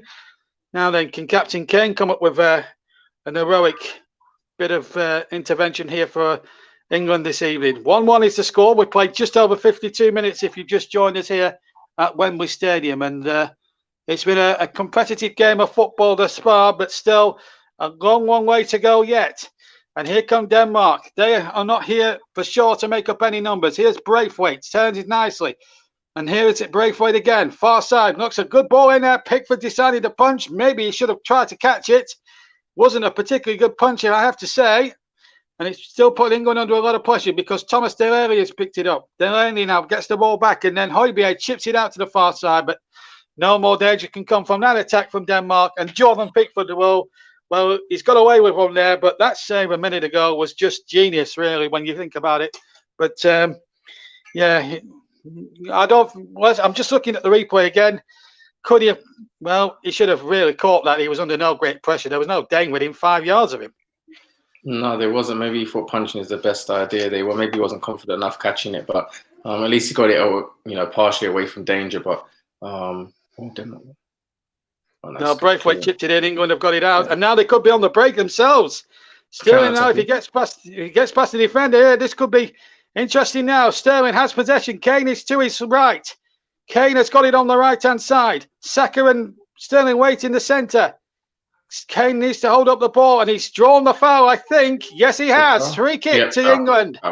Foul. And that was great piece of centre-forward play from Harry Kane, Justin. Brilliant. Yeah, great play by him. Used his experience there, drew the foul. He knew he wasn't 100% going to win that battle, but he got his body in the way and a good technical foul there. Yes, and that's what you've got to do in those situations, folks. If you're a footballer, Justin Hoyte will know more than most, playing for one of the biggest clubs in the world, Arsenal. Played over 50 times, I think, for the club. Then went on to Middlesbrough, and was it Sunderland or Middlesbrough? I don't know. We'll ask I him went a on little loan to bit Sunderland, later. come back, and then I went back. So let's see what happens first, and then we'll talk about that. Yes, we'll talk about that a little bit later on, because Mason Mount's going to take this free kick, right-footed, and it goes to Maguire, who got a brilliant save! He looked 2-1 all the way for England, and Kasper Schmeichel yet again producing more Wembley heroics and keeping England at bay. They take the throw. We'll just come to you in a second, Justin, because England now have possession. They've actually gone backwards. Once we get a replay of that incident, Justin, we'll come to you. Here comes Saka now for England. Plays the ball in the Arsenal man, but that's asking too much of Mason Mount. And Schmeichel now should be able to get it away with the help of Mackie as well. And Kerr back to Schmeichel now. They're just playing triangle passes now on the original own area, Denmark, and they play it out magnificently well, one must say. 10 minutes gone in the second half. It's England 1, still Denmark 1. But what a save, a second ago from Kasper Schmeichel to keep England at bay. I think we were waiting for the replay, but what a save that was. They looked for Maguire again, great header, but an equally great save by Schmeichel there, and you can see why he's I think we're going to get that replay now. We are. Here it is. Great header by Maguire. Oh, fingertip saves.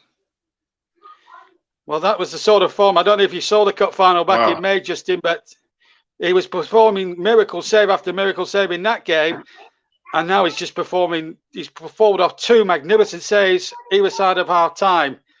And I have to say, that was probably the best save of the match by an absolute mile. But here come Denmark now. They'll be buoyed by that now. Here's Braithwaite inside the area, cross back, and it hit Maguire. It's a corner kick.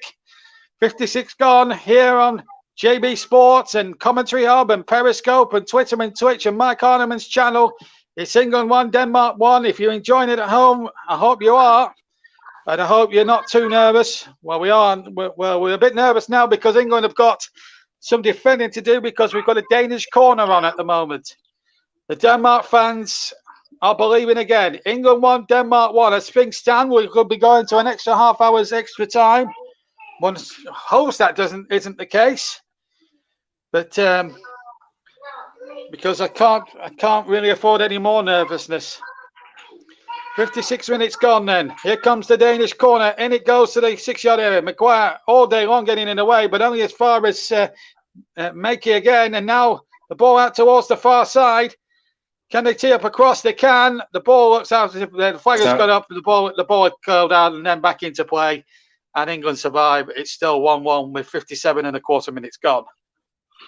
That was a tough 5 minutes there for England. They survived that. You can say that again, Justin. You can absolutely say that again. And as you nominated, as you said just then, good. Just crosses the line. Although I have to say, wasn't much in it. I've got to be honest. As Pickford now kicks away, left-footed, up towards Kane, who wins a very good header on halfway, does really well, but unfortunately can't find Sterling. He was a bit unlucky there, Captain Kane, that time. 57 gone, still 1-1 here on the Commentary Hub and JB Sports. It's myself, JB, John Stuttard, and Justin Hoyte, the former Arsenal, Middlesbrough, and Sunderland defender. Here's Dolberg, turning on the edge here. Dolberg shoots. It's not a particularly well-struck effort. It was quite tame in the end, and and Jordan Pickford was able to get behind it. But again, a little threat there that Denmark aren't not going to go away quietly here, Justin. No, they're looking very, very dangerous at the moment. I mean, even with that play there, it's been great play by them, great build-up playing. They're getting a shot away, which is very worrying for England at the moment. Here's Pickford now for Maguire's pass, and if he's not careful, that Damsgaard could close him down, but he got it away. Asks a lot of Kane, and Kane gets it back to Schmeichel. Though Kane puts him under a little bit of pressure and draws a little bit of a mistake from the Leicester City goalkeeper. England now need to try and get, if they can, Denmark on the rack here. 58, nearly 59 minutes of the second half of the game actually played. We've almost had a quarter of an hour of the second half.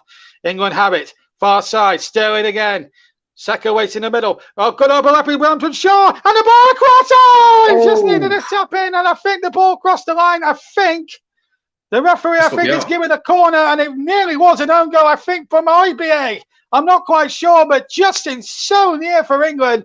But yet, so far, it's Saka and Shaw worked an absolute miracle on that far side, and it really was an own goal.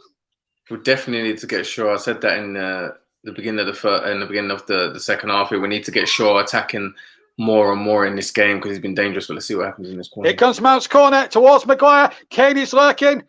Denmark desperate defending. Shaw now gets the ball into the penalty area. That should be Schmeichel's, and Kane didn't offer any pressure at all on the goalkeeper, and he's kicked a good ball as well. But Kyle Walker, Speedy Gonzalez from Sheffield, showed a lot of steel there, pardon the pun.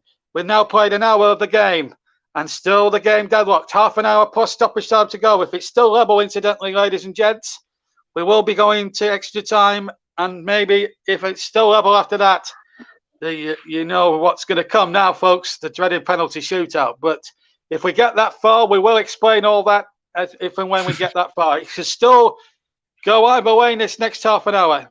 One goal now could tilt the balance one way or the other, and this semi-final could be won and lost on a moment of pure genius or on a moment of defensive mistake or madness. Let's just hope it's the former rather than the latter. We'd like to see a semi-final won with pure genius, that is for sure, not a mistake. And you desperately wouldn't want to see an England player make any mistakes. Pickford, good ball towards Walker. That's a much more measured clearance by the England goalkeeper. Walker, though, running into trouble, but plays a good one too with Saka, however. And now Phillips has it on halfway. Phillips knocks the ball forward, looking towards the run of Saka and towards the run of Mount, I should say. Mount now turns inside the area, tries to get the shot off. There was 2 or 3 Danish defenders back. Saka chips the ball in towards the far side, and Arsenal nearly found Tottenham there. And Harry Kane lurking, but the Danes got it away once more. Braithwaite now gets it away for the Danes. 61 gone. England 1, Denmark 1. Maguire should pick up the pieces, and he does. And England survive once again, but England have possession, I should say, once again. It's been some second half, this, but absolutely sure. Here's Saka again picking the ball up. Has he gone down? Referee's not interested. The referee's not interested. Saka is down in a bit of a heap on the floor there.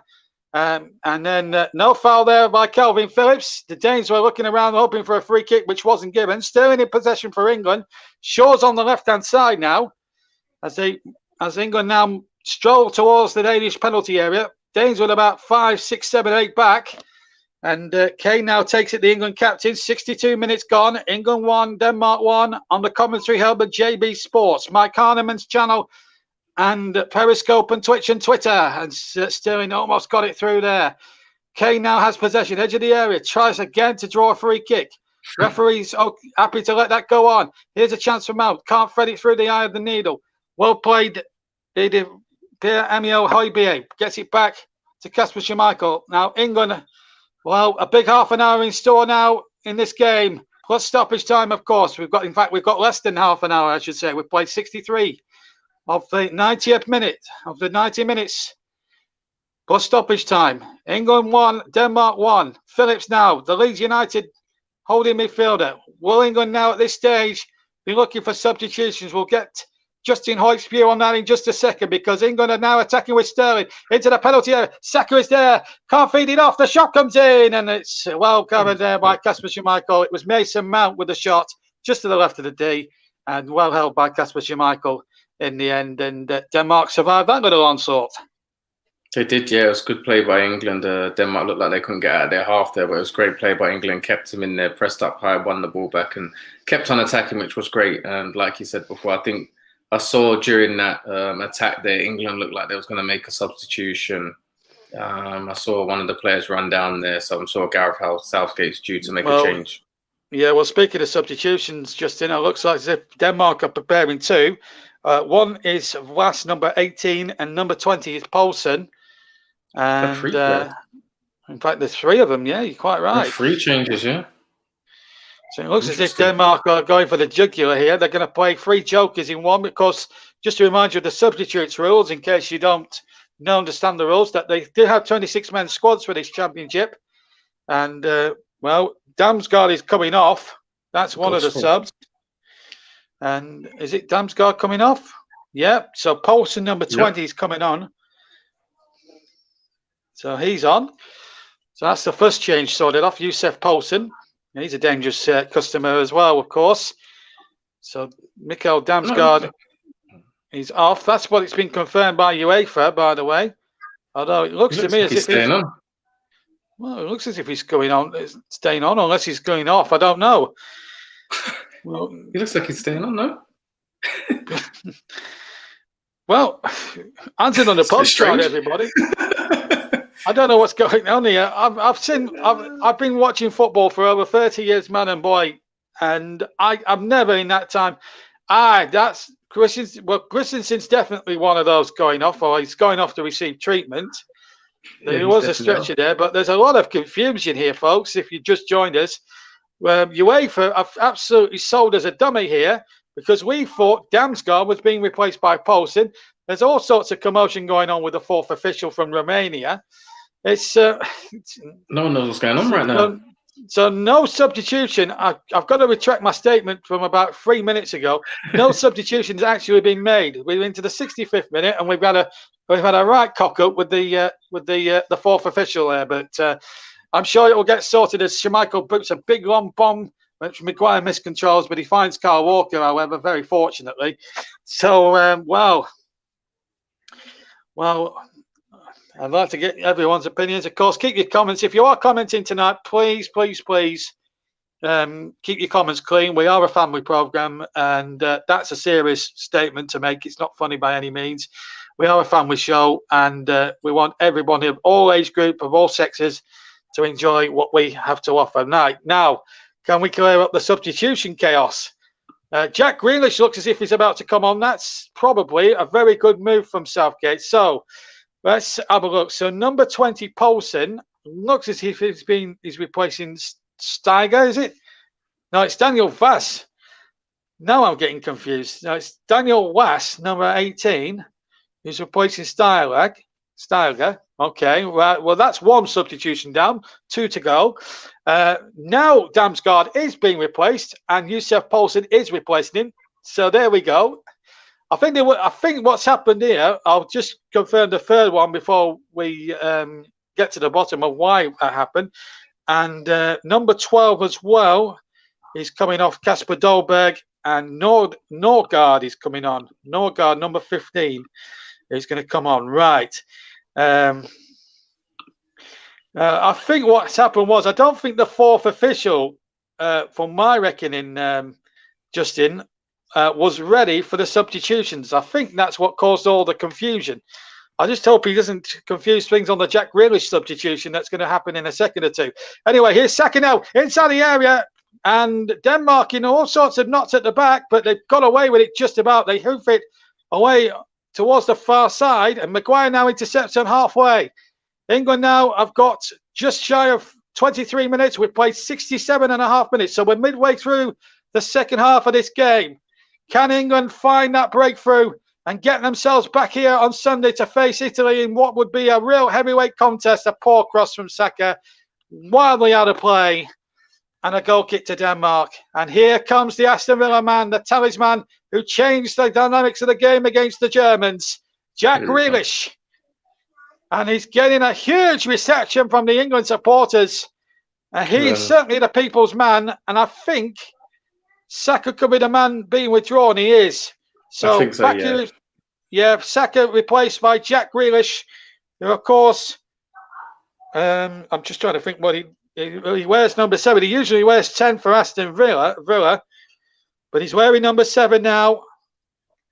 And, well, can Mr. Grealish do what he did against the Germans here last Tuesday, a week ago, and give England a boost? He's got just shy of 20 minutes. Mind you, it was 0-0 in that game, coming up towards the last 20 minutes, and then Grealish came on and really set out his stall. And he really does make things happen. He's had a magnificent season personally with Aston Villa. There's been talk of him moving away to Manchester City, but Aston Villa have been at pains in the media to say that we want to keep him, that they want to keep him at the club. And, you know, of course, it's still their player and no amount of money. They valued him at around 100 million, which is actually quite an unfair thing. Anyway, Shaw's been penalised. Looked a very tough decision against him on Braithwaite, I have to say. I don't think there was anything in it. Not much in it. I just think he just got his body there in between Braithwaite making a run there. But it was good foul, but a bit harsh also. Yeah, absolutely. So 69.5 minutes gone.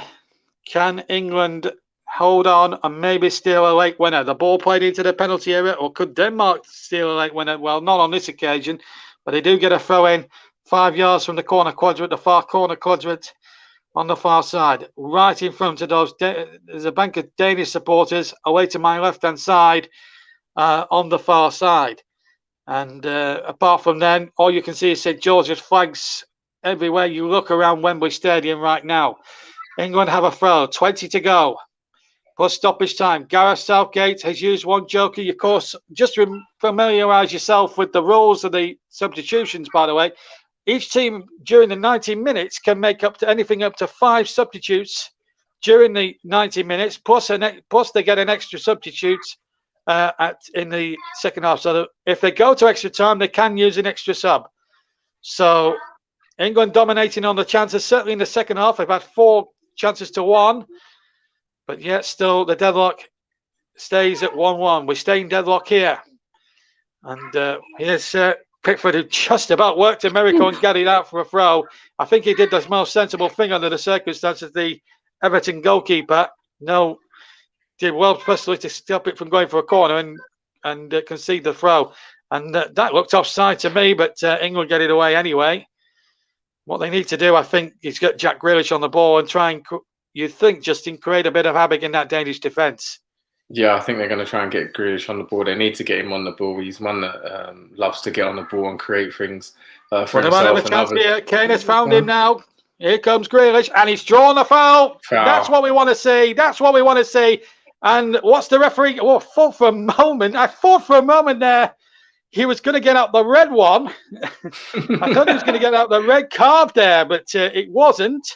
And Was, who's just literally come on himself, has got himself a caution card. Rueful smile, but for one moment there, I don't know if you saw it, the red looked as if it was coming out, and I had to pause for a second or two just to see if it was an instant red. It would have been rather harsh, by the way, if it had been a red one, but I think it would have been a very poor decision, keeping in line with Makelele's decision tonight. But yellow card suffices, even for a first offence.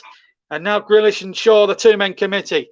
England fans look on, hoping now, above anything else, for a winning goal. Here's the free kick, didn't come too much, but Phillips keeps it alive for England. Here's Declan Rice. Rice now running past his man, trying to play a 1-2 with Sterling. It looks as if he's moved out to the right-hand side. Now Grealish gets possession, and we know what this guy is capable of. Change the dynamics of the game against the Germans in the last 16. Here he is on the ball again. Finds Captain Kane. Harry Kane fretted a lovely ball to Mason Mount.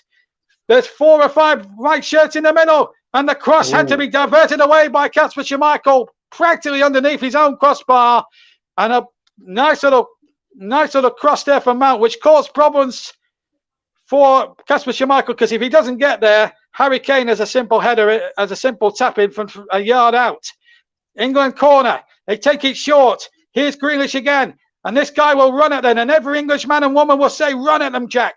The ball played in there. And a chance inside for Sterling. He just couldn't get it away. There was just too many red shirts inside the Denmark penalty area. But England still keep it alive. They still have possession with Rice to Kane. Kane needs to keep his wits about him. And he goes down. It's going to be a penalty. No, he's going it the other way. He looked a penalty today. The referee has not given a penalty. He's given a free kick to the Danes. And I cannot believe that for 1 second. I'd like to see that one again. That from the first angle, it looked as if it was a penalty kick. Oh, my goodness me. Not sure. Well, I think that's a penalty. It could have been given a penalty, 100%. Well, VAR can get involved here at any point, and they will be checking. And VAR are checking. Ooh. But they've given a free kick to Denmark. I think that's a tough decision against England. I've got to be honest. I don't think the Dutch have covered themselves in glory as far as the officiating is concerned. Unless he's... that's why he's given it. He's touched a Danish player. That's what's happened. So I take back what was said there. I think the referee may have got that right. Sorry, Danny Makelele, if I offended you. But we're going to... Because we're English and the check is over, so a free kick is given. But I thought for a moment that it was going to be a penalty. But at least we did have VAR involved for the first time tonight. The VAR referee, incidentally, is Paul van Briel. Well, it's been a night, Danny Makelele, the 38-year-old police inspector from the Netherlands, will not want to look back with too great fondness, I don't think. He's not had a good game to me. Anyway, quarter of an hour to go. England can still do this. They've come close a few times. Can they produce the oracle now and try and win this football match? They've got a quarter of an hour to do just that. England 1, Denmark 1 is the score. I think Stan will be going to extra time. We'll bring in that extra time here as soon as we can. England 1, Denmark 1 is the score at Wembley. The ball knocked away by Shaw and out of play. I'm going to end up with no voice left by the end of the night, Justin, I think. Especially if it goes to penalties as well. And England get the victory. Yes, and then I've got to, well, in between this semi-final and the final, I'm going to be travelling to Oldham to see friends, and I won't and have a little bit of a blowout, and then I've got to hot-foot it back from Oldham back to my studio in time for kick-off on Sunday, because I'm going to be one of two main commentators on the final. The other one, of course, being our good friend Mike Harneman, who's going to do the first 23 minutes of the final, and then I'll take over from then. Hopefully, with a bit of luck, we'll have some special guests as well for you to enjoy as well on the night of the final. 7:15 we'll start. Russ Vernon will be presented. Quarter of an hour to go then in this one with John Kane, Nicholas Jones, Russ Vernon and Mike Harneman, our panel tonight, and myself, John Stuttard, and Justin Hoyt in the commentary box. It's England 1, Denmark 1, a place in Europe in the European Championships final on Sunday. The prize for the winners tonight. Italy away to know we're watching back at their HQ with bated breath here because they don't know the identity of the second finalist yet. England know what the likely winners at the moment as things stand.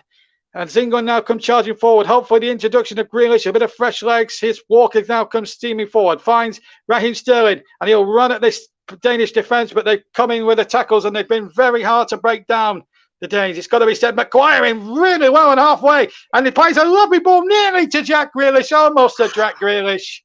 It was a wonderful ball from Maguire, but the Danish defence got in the way of it. It was a brilliant... It was Christensen, the Chelsea man, who got there, and he was very, very brave, it's got to be said, because if that is not intercepted, Grealish is in with a big opportunity for England.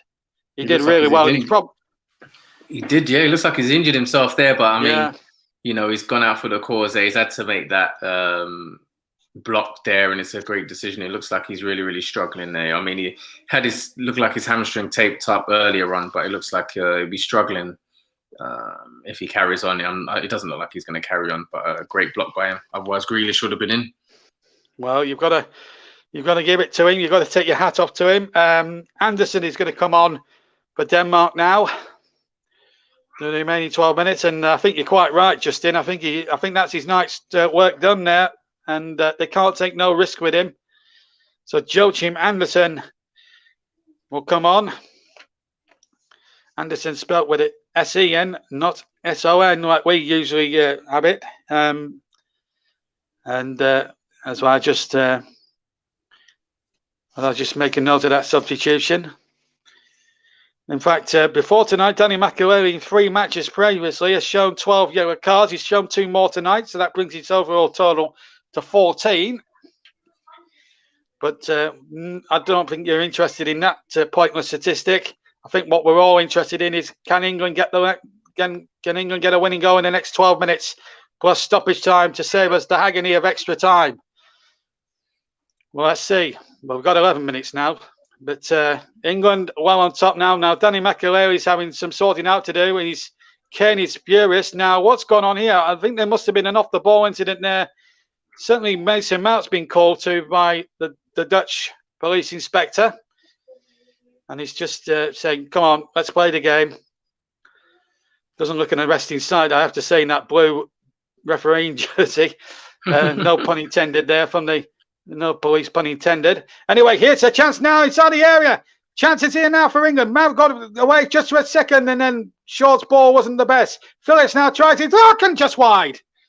Did it deflect? I don't think it did. Goal kick it is. But England there just showing a little bit of urgency there, Justin, and almost getting the rewards. It was a great effort from Phillips. Did it deflect? No, it didn't. But it was a great effort, though. Yeah, great effort by Phillips there.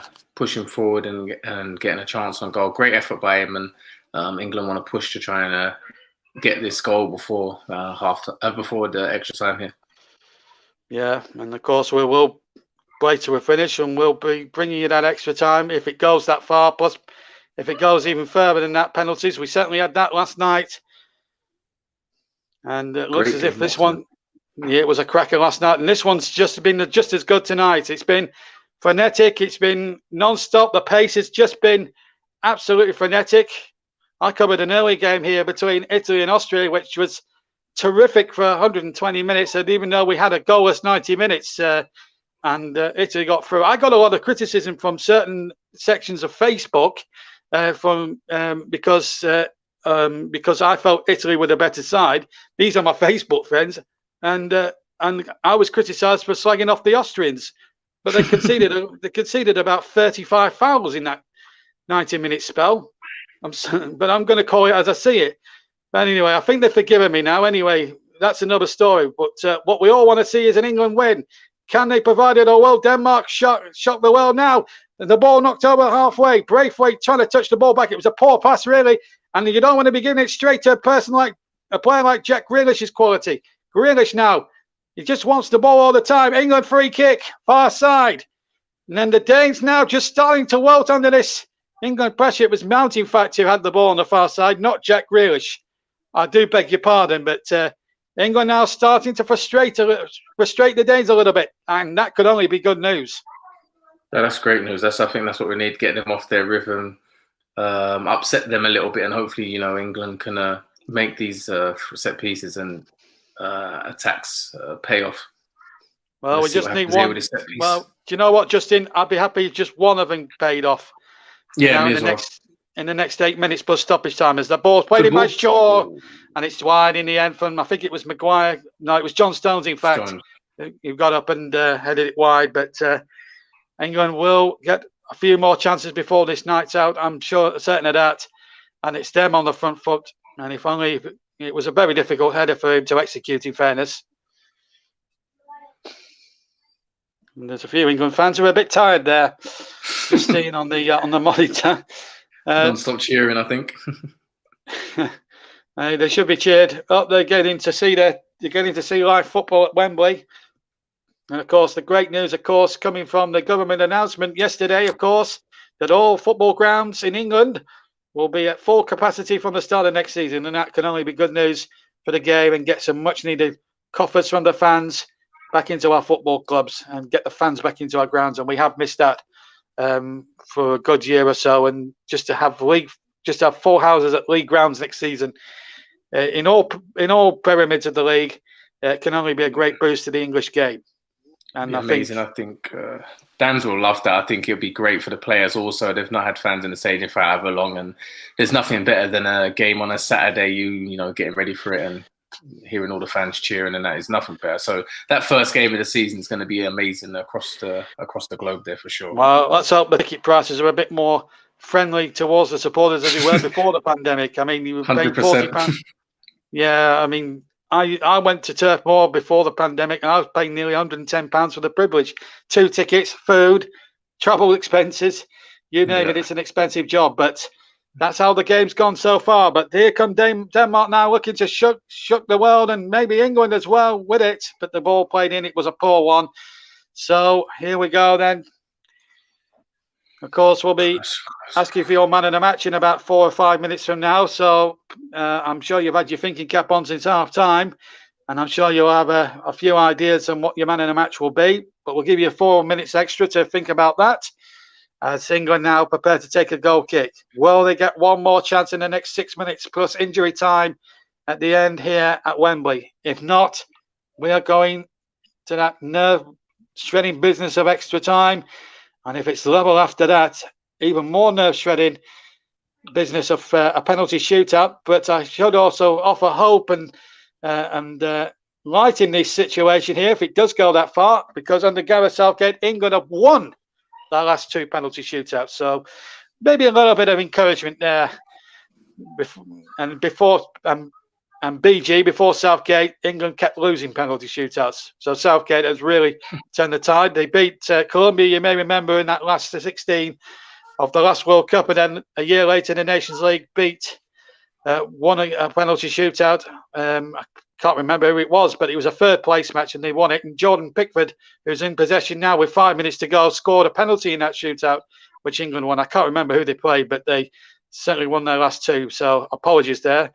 When you get to my age, it's your brain starts to go a little bit, certainly when you've been at it for 85 minutes full stop. Anyway, here's Raheem Sterling now. Are we going to see a late bit of drama here? Grealish on the ball, just couldn't thread it through. Well read by Højbjerg. He's got to be up there for one of the Danes' best players of the night, certainly from my point of view. Away by the defender Maguire as that ball was hooked away. Now it's just a case now. I think it could be one on a turn of genius or on a turn of a mistake from either one of these sets of players, because if it does, of course, go the distance, then it's going to be very, very tough as well. But England drawing the game, but it's extra time possibly now coming up as we head towards that moment now. But one moment of genius in the next few moments could decide it all. Danes are throwing on another pair of legs. England have only used 1 substitution. That's a bit of a worrying sign as the ball's tossed in there and away by Stones and then Maguire. England now on the back foot as Poulsen tries to get the ball forward. So too is Was is up there. Delaney now tangling with Grealish. We need Grealish in the final third at the other end, not by his own corner quadrant. That's not what we want to see. And here comes Poulsen, who tries to keep it in. It's I think he's given a Denmark corner there. He has. We don't need Grealish in that sort of position there. We need him to do that in the opponent's half. A little bit tired legs creeping in now, I think, for Denmark. Cramp there for Delaney, it looks like. 3 minutes of normal time to go, plus any stoppages. Otherwise, if the goal isn't scored in that time, then it will be extra time. We're going to see number 24 now, Jensen, and he's replacing Tom Delaney. So Matthias Jensen on, and no, he's no relation to Burnley's Brian, a former Burnley player, Brian Jensen, the Beast. I think you played against him a couple of times in your Arsenal days at Burnley, didn't you? Yeah, I'm sure I did. Yeah. Yeah. Very tough opponent to play against. Yeah. big goalkeeper to beat as well. Anyway, here comes the Danish corner, and it goes there towards the penalty area. There's a bit of pushing and shoving going on. The Danes don't like it, obviously, but it's a definite free kick. Right, I'm going to push you now for man in the match. I know it's a tough decision, Justin, but who's going to be your man in the match? And of course, that is sponsored, of course, by the commentary services. Who are you going to pick? I think this has been Schmeichel. There's been is it Holsberg for Denmark, Højbjerg, and then Maguire. I think Maguire has been a big presence in the England defence there, and even on the set pieces, on the headers and stuff, he's been creating a lot of headers on target and stuff. But I'm gonna go for Kasper Schmeichel, just because I think the saves he's made have been very, very important. I think if he haven't been there and made them saves, I feel that England was certainly would have won this game. So I feel if it wasn't for him, England would have won this. So I'm going to go for him. Okay, Kasper Schmeichel is confirmed as our man in the match, sponsored by Commentary Services, and I think a very, very creditable choice too. And I think, you look at the two saves that he made, especially, you have to say that they were absolutely out of the top drawer. Some of the best saves I think I've seen in the Championship. So Kasper Schmeichel is our man in the match, sponsored by Commentary Services, and that decision will stand even if we go to extra time, folks. We're into the last minute of normal time of the second half, and here's Grealish now for England. Finds Shaw. Shaw now looks to dart inside the penalty area. Plays it in there to Kane. They're trying to get a 1-2 going. England still have it. Mount now trying to go around the Robert Rice, I should say. Tries to go around the blind alley, and now here comes Walker now, right-hand side. Phillips now for England. I've only used the one sub. Sakharov and Grealish on. Denmark, I think, have used now 5 substitutes. They get a throw in. 20 seconds of normal time to play. Can England go long and try? What they could do is Dave Challoner in that sort of situation, or Rory Delap. They could have done with it at the moment. Because they know how to throw a ball into the penalty area from the touchline. 6 added minutes, Justin. Wow. 6 added minutes. Now, wow. The drama intensifies here at Wembley tonight. Here's Walker into the penalty area, or tries to walk to the penalty area. 6 minutes for England to win it. Here's Grealish now to Shaw. He chips it in, and a chance now. Kane trying to take it on the turn. Still Kane. Kane having to go around the outside. Kane trying to try. Oh, he's run into that traffic, and in the end, I think he tried to take on one player too many inside the area, and in the end, the chance went a begging. So we played 30 seconds of the 6. England 1, Denmark 1 on JB Sports and the Commentary Hub. Also Mike Heineman's channel, plus Periscope, Twitter and Twitch. What a match it has been. What drama we still might have in the next 5 minutes or so. Here is Sterling back to Walker. England have only made the one substitution, and that was Jack Grealish. But he hasn't been able to turn it England's way thus far. Maguire now turns the ball back. Stones has possession. Picks out Walker, now plays it to the right-hand side. Will Raheem Sterling have another run at them? No, he goes back. England now looking to try and patiently play their way through. We've had a minute of the 6. England 1, Denmark 1. Here is Maguire to his Manchester United colleague, Luke Shaw. Shaw now has to go back to Leeds' Calvin Phillips. Now Harry Maguire, the Manchester United captain, has possession. And it's now gone down to practically walking pace now. And Stones gets it out. Maguire now into Phillips. And now Phillips looks to pick a long ball, looking towards the run of Declan Rice, who's now gone a little bit forward now. Mason Mount picks the ball up. Denmark with 5, 6, 7, 8 back. Tries to play the ball to Sterling. Now Walker. Walker now gets in towards Declan Rice. Rice back to Walker. Walker chips the ball in. And it's not a good ball really from Walker. It didn't ask too much of the Danish defence in the end. But then Shaw shows great tenacity and, in fact, wins a free kick for England midway inside the Danish half. We played 2 of the 6 minutes, 4 minutes to go. England want to get on with it quickly, but the referee won't allow it. Why, I don't know. England are in a bit of a hurry now. They want to win this before the second half is up. And they've got on with it straight away. Sterling inside the penalty area. Sterling with a cross back, and it just wouldn't go in. Just wouldn't go in. We played 2 minutes 30 of the 6. I must say, I've got to be honest, I didn't know where 6 minutes was coming from, but that was a boost for England. The ball chipped in there. The flag stays down. Sterling now inside the area. Sterling's got it outside the penalty area. Pull back. Can Kane turn? Kane can't. Phillips might have a go. Phillips over the bar with the left foot. And England miss another glorious chance. We've played 3 minutes of the 6th. 3 minutes left to go. And England so near, but yet so far. And if Phillips just kept his head, well, we might have been talking about a winning goal. That was a great little passenger play for England there. Phillips could have kept that down. That could have been a goal, and that would have been a great celebration there for England fans right at the death there. But great play by England, and it looks like it's extra time, but you never know what could happen in these last 3 minutes or so, or 2 minutes to go. But great play by England. Well, you've got to give it. You've got to take. So everyone's on the edge of their seats there.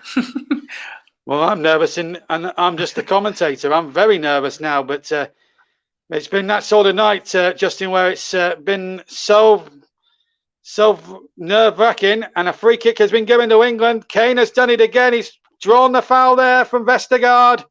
Let's go. 2 minutes to go of the 6. Can England get one more chance before the end of the 90 minutes here? Well, the 96 minutes here, I should say, and win the game before any more nerve-wracking moments come to prominence? Can they do it? They've got this delivery has got to be first rate. There's no ifs, no buts about it. It's on the right-hand side, and it's Mount to take it towards Maguire. We got the header in, but it's an easy save in the end for Kasper Schmeichel. And England, well, being frauded again by this brilliant Danish goalkeeper, son of course of Peter, who Nicholas pointed out at the top of the programme, won Euro 92 with the Danes. And he's certainly proving his worth here in a Denmark side who are probably not the most entertaining team to watch, but what they do is play with a lot of guts and a lot of determination. But whatever comes out of this, with a minute to go, the 6th, we've certainly had our money's worth here at Wembley tonight. And well, Kasper Hjulmand, well, he's certainly a very good manager. Gareth Southgate, well, he'll be a little bit frustrated that they haven't been able to press home the opportunities that they had England's second half, and that's why it's still 1 apiece. 30 seconds of the stoppage time, and I should also stress it was a minimum of 6. So Mr. Makelele could add on extra time over ahead of extra time on top of the stoppage time. Here's Sterling going almost Ricky Villa style before he was sprouted on the edge of the D. I tell you what, that would have been one of the goals of the tournament if he'd gone past then. Phillips on the chase, and that's going to be booted into touch. So 3 seconds remain. Well, they have time for the throw-in. All eyes on the referee, Danny Makelele, and it's going to be a Kyle Walker long throw-in, it looks like. Long throw, last minute, let's go, last few seconds of this. Can he do a Dave Challoner or a roaring the lap here and winning on the match here? He has to go very long now. There's not many England players inside the area, but he'll throw it there towards the near post. It's flicked on, comes to Phillips. Now it's back to Walker, right-hand side. The referee's going to allow this attack. Phillips with the cross inside. Maguire with a little flick. Ooh. Grealish now tries to run to the end of it. He's got mounting support on that far side if he can reach it there. He's got Mount there in support. Little chip in there. Oh, just for a moment it came through. Grealish is onside. And still we point out Kane is in there. And just one come for England at the end of it all. And there goes the whistle for the end of 90 minutes. So we've got 30 more minutes of extra time, folks, coming your way on the JB Sports Channel and Commentary Hub with the scoreline 1-1.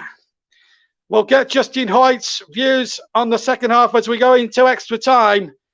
But at the moment, I'm now going to have to take a little bit of a break, and I'll be back with you soon. But the news here at the end of 90 minutes, as we hand back to John Kane and the panel, is that it's England 1, Denmark 1, and extra time to come. John. Thank you very much, JB, and thank you very much, Justin Hoyt. I'll come back to you guys in a few minutes when we resume the match from its. It's been a really very entertaining game, to be fair, even though it is 1-1, and we were all hoping for an England win within the first 90 minutes, but it's not meant to be, and we are going to extra time, and I do hope that we can avoid the penalties. At the end of the day, the penalties are a lottery. Doesn't matter how you look at it, and it's not really one of the things that any team will favour. We'll go back to our pundits, and we'll come to Russ first. Russ, it was a much better performance in the second half from England, but they really didn't make anything count for them in the end of the day.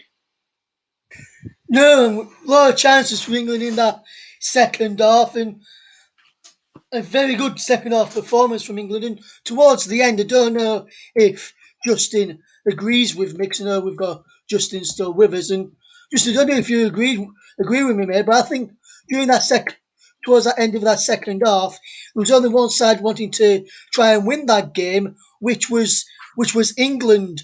I don't know if you agree with that, Justin. Would you say that's a fair assessment on what happened in that second half? I think 100%. I think especially towards the end of the second half there, I think England looked like they're more likely to score. I think, Denmark looked like they run out of steam, made a few substitutions early on. And I think that kind of killed their pattern of play. And I feel they kind of went a bit more defensive and just tried to see the game out. And I think they're looking more towards a penalty shootout. I think that's what they look like they're going to do, and England really, really pushed and looked more likely to score in that second half for sure. Justin, if it comes to penalties, obviously we have improved, haven't we, as a nation, on to deal with penalties and win penalties for a change, haven't we? But it's still in the day, it's a bit of a lottery, isn't it? Especially on the form that Kasper Schmeichel's been on today, and obviously you chose him as today's man of the match. It's going to be very tricky, isn't it? It's going to be very, very tricky. I mean, Kasper Schmeichel, is a great keeper. He's shown it in the game here, and penalty shootouts. I'm sure he'll be more ready for it and alert, and he's faced a lot of these England players before, and I'm sure he's going to be up to speed and up to date with which ways they're going to be wanting to take it. But no, it's going to be very, very tough to score against him. I mean, even in open play, it's going to be tough, let alone a penalty shootout if it goes to that. Absolutely, and we'd just like to remind our viewers that Justin Hoyt has chosen Kasper Schmeichel as man of the match, and rightly so, regardless of what happens for the remainder of the match. I'll bring Nicholas Jones quickly with us. Nicholas, it's been mostly England, wasn't it, in the second half, but you can never underestimate the Danes. But they have made quite a few substitutions, haven't they? A couple for injuries, and are they running out of steam, as Justin said? They might be, but they're still managing to hold on to their lead, though, which is good. But I think you're right. England have been more of an attacking side, so it looks as though they might be starting to wear Denmark down. But I'm still going to go with what I said at the start of the show. You just cannot underestimate the Vikings, and I have to agree with him. I also have to agree with Justin that Kasper Schmeichel is well chosen as man of the match. I would have gone for it. I would have gone for him too, to be honest. Thank you very much, Nicholas. In fact, the extra time has started. We're 30 seconds inside the first half of extra time. Maybe myself for the first 15 minutes of it. With our guest Justin Hoyt today, and we'll come back with JB for the second half of extra time. There seems to be a bit of a chat between the referee and the fourth official.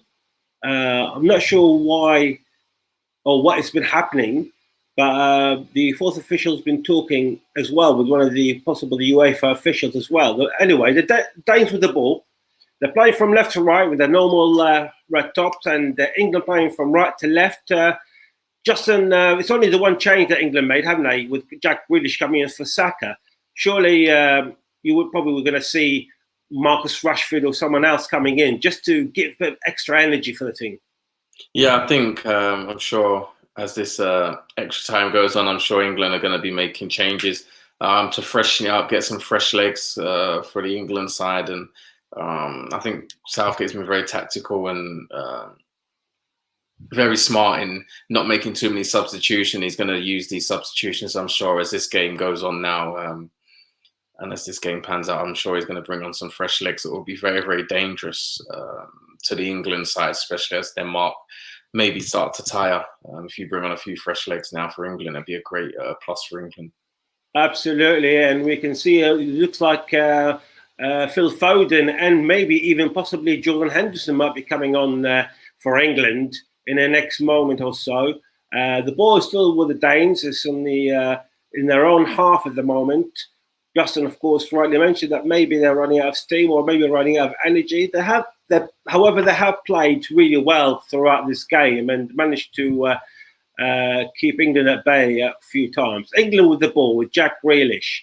Grealish with the ball, try taking on one player, taking two, but he was fouled right in the centre. And it's a free kick for England.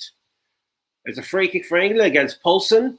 And Poulsen is acting like he'd done nothing, but really the replay shows that it was the right decision, wasn't it? It was the right decision, yeah. Definitely a foul there, and it was the right decision by the referee. And the ball with England, we played 3 minutes of the first half of extra time. It's still England 1, Denmark 1. Both goals scored in the first half. And it's a great ball forward towards Harry Kane. And Harry Kane shoots. And it's a great save by Kasper Schmeichel. And then it cleared on the rebound by one of the Danish defenders. That was a fantastic move by England. England still with the ball with a Luke Shaw on the left-hand side. Grealish. He's got about 3-4 Danish players in front of him. They're all aware of his threat. Ball with Declan Rice, pass it on to Kyle Walker. Balls go to the right-hand side of the penalty area with Raheem Sterling trying to take on player inside the penalty area. Raheem goes in. Oh, it's a great interception by the Danish defender. It's a great move by England at the moment, Justin, and that was a fantastic chance. And again, Kasper Schmeichel was in net for the save of the day for the Danes. Yeah, he's made a great save again. And I mean, England have really come out again firing. They look full of energy, look like they're ready for this extra time and definitely looking dangerous early on in this extra time here. The more the game goes, even after we've chosen, or even after what Justin Hoyte has chosen for Kasper Schmeichel to be man of the match, and he carries on and prove that we were right. And Justin, you are right indeed, sir, because he actually, even now, that was a fantastic save from Harry Kane's shot. He was literally watching the replay. It did stretch Kasper a bit, but he knew where the ball was going, even how powerful it was from the England captain. It was, yeah. It was a great save, like I said, and a great play by England there, and a great shot by Harry Kane. And, England, I'm sure as this game goes on, they're going to be growing in confidence and really, really going at Denmark to try and get that goal. And it looks like Declan Rice is coming off, and Jordan Henderson is the man who's coming on. Of course, Henderson has scored in the last game for England against Ukraine. And also we've got the Man City player, Phil Foden, is coming on for Mason Mount. It's like for like, isn't it, Justin, for both players? Yeah, it's definitely like for like. I feel, Calvin Phillips maybe put more, sit deeper and get on the ball more and give Henderson a license to maybe push forward and also defend next to Calvin Phillips, and then bringing on Foden, he's a like for Mount, and he obviously going to bring something completely different to Mount. So I think he's going to be another dangerous threat for England going forward. 5 minutes gone and still 1-1. England did have a chance through Harry Kane a minute or so ago. It was another good save by Kasper Schmeichel, but England were hoping that they could settle the matter within 90 minutes, but it would be very harsh to say that it was predicted, because the Danes has gone to the semi-final on credit. They played really well throughout after the Finland game, and now England on the attack. And the ball goes to Jack Grealish on the left-hand side, just inside the Danish area. It goes to Luke Shaw. Luke Shaw trying to pass on the player, managed to stay on his feet. Luke Shaw still with the ball. He's looking for options, Luke Shaw. He's got Jack Grealish behind him, but he gives it to Foden. And it's still on the edge of the penalty area. Now goes to Grealish. Grealish, he's got three players surrounding Grealish and Foden. and the ball goes to go back to Calvin Phillips, and now change area goes now to the right hand side. Walker to Raheem Sterling again. He's been on form today. Raheem goes to Kyle Walker, and England are just trying to find them holes in the English midfield and defence, but it's very hard to get them by. Anyway, Raheem Sterling managed to find some, and he just falls down. And now still England with the ball. It goes to Harry Kane, but it's getting intercepted. It's still with England. On the left-hand side, good cross from Luke Shaw, and is deflected by the defender. It goes for a corner for England. 7 minutes gone, 1-0, corner for England. And England are still on top, haven't they, performance-wise? They are. Performance-wise, they're really on top. They look more dangerous at the moment, and then definitely growing into this early part of the first half, but now definitely on top at the moment. It's a corner kick for England. Phil Foden, the man who just came on for Mason Mount. He's going to take the corner. Plays inside the 6-yard area, and a header, but it just goes back, and it goes back to Phil Foden. And again, Grealish. And Grealish has a shot, and it's another fantastic save by Grealish. And the ball still stays in, and it goes back to the left-hand side. Grealish again. Try to take on a player. Moves it inside the penalty area. Pass it to Raheem. Raheem shoots. Oh, that is a bad shot from Raheem. And it goes over the bar. But England are playing really, really well. It's just the end product at the moment that is missing from England.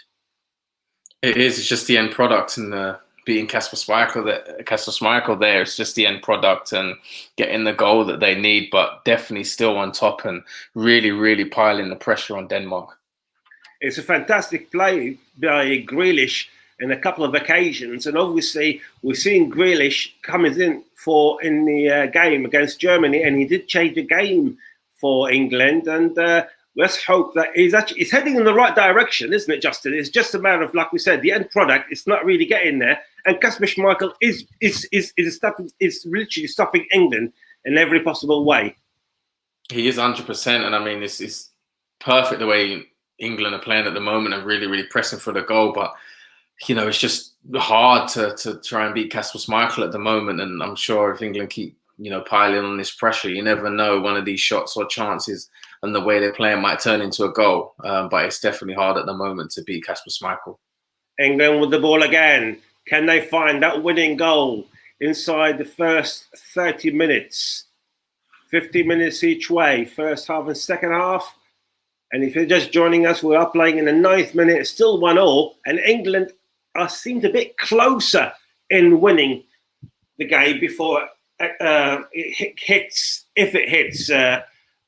penalties, which no one really wants. If we have to, we have to. But like we said just before the extra time started, that England's chances and England's ways of dealing with penalties has improved lately comparing to what it was back in the 90s.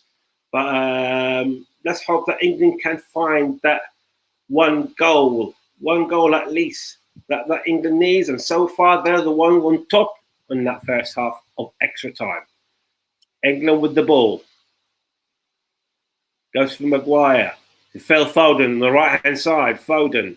Back to Raheem Sterling. The ball most of the time has been inside the Danish half, and it still is. Foden, again. This time they're trying on the right-hand side, and a great pass. And pass it from Grealish, but it's well intercepted by Vestergaard, the Southampton player. In fact, it was Henderson who made that good run from the right-hand side, and it's a corner for England.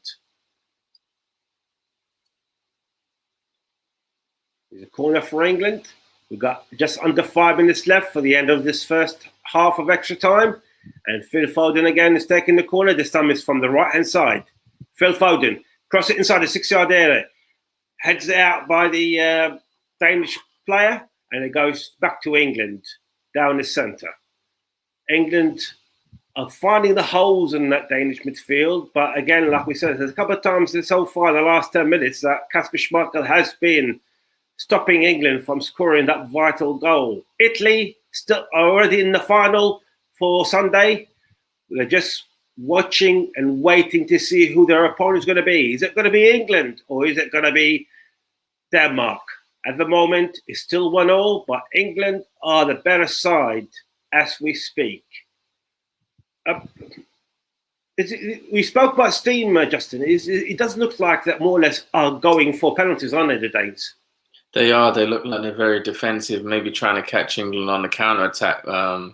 Maybe there's a few tired legs and, a few substitutions they've made. It looks like it's changed their game plan, but 100% it looks like they're looking like they're set for penalties unless they can catch England on the counter attack, which I think they're going to try and do.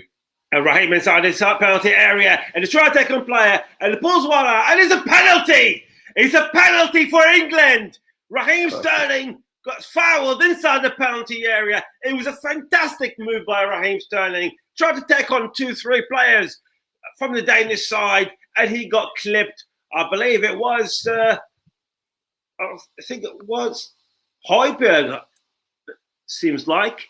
But it's still, nevertheless, it's a penalty for England. And this is the chance for England, Justin, to score and put themselves for lead in the first time in this match. It is, yeah, and that would mean Denmark would have to come out. They can't defend now, but it would be a great opportunity now to take the lead and try and see this one over the line. Great time to get, hopefully, a goal here. So we'll see what happens. It's a VAR are looking at it at the moment. And interesting too. Indeed. I thought it was a clear-cut penalty, but of course, VAR, I'm assuming they always seem to be checking that sort of big decisions.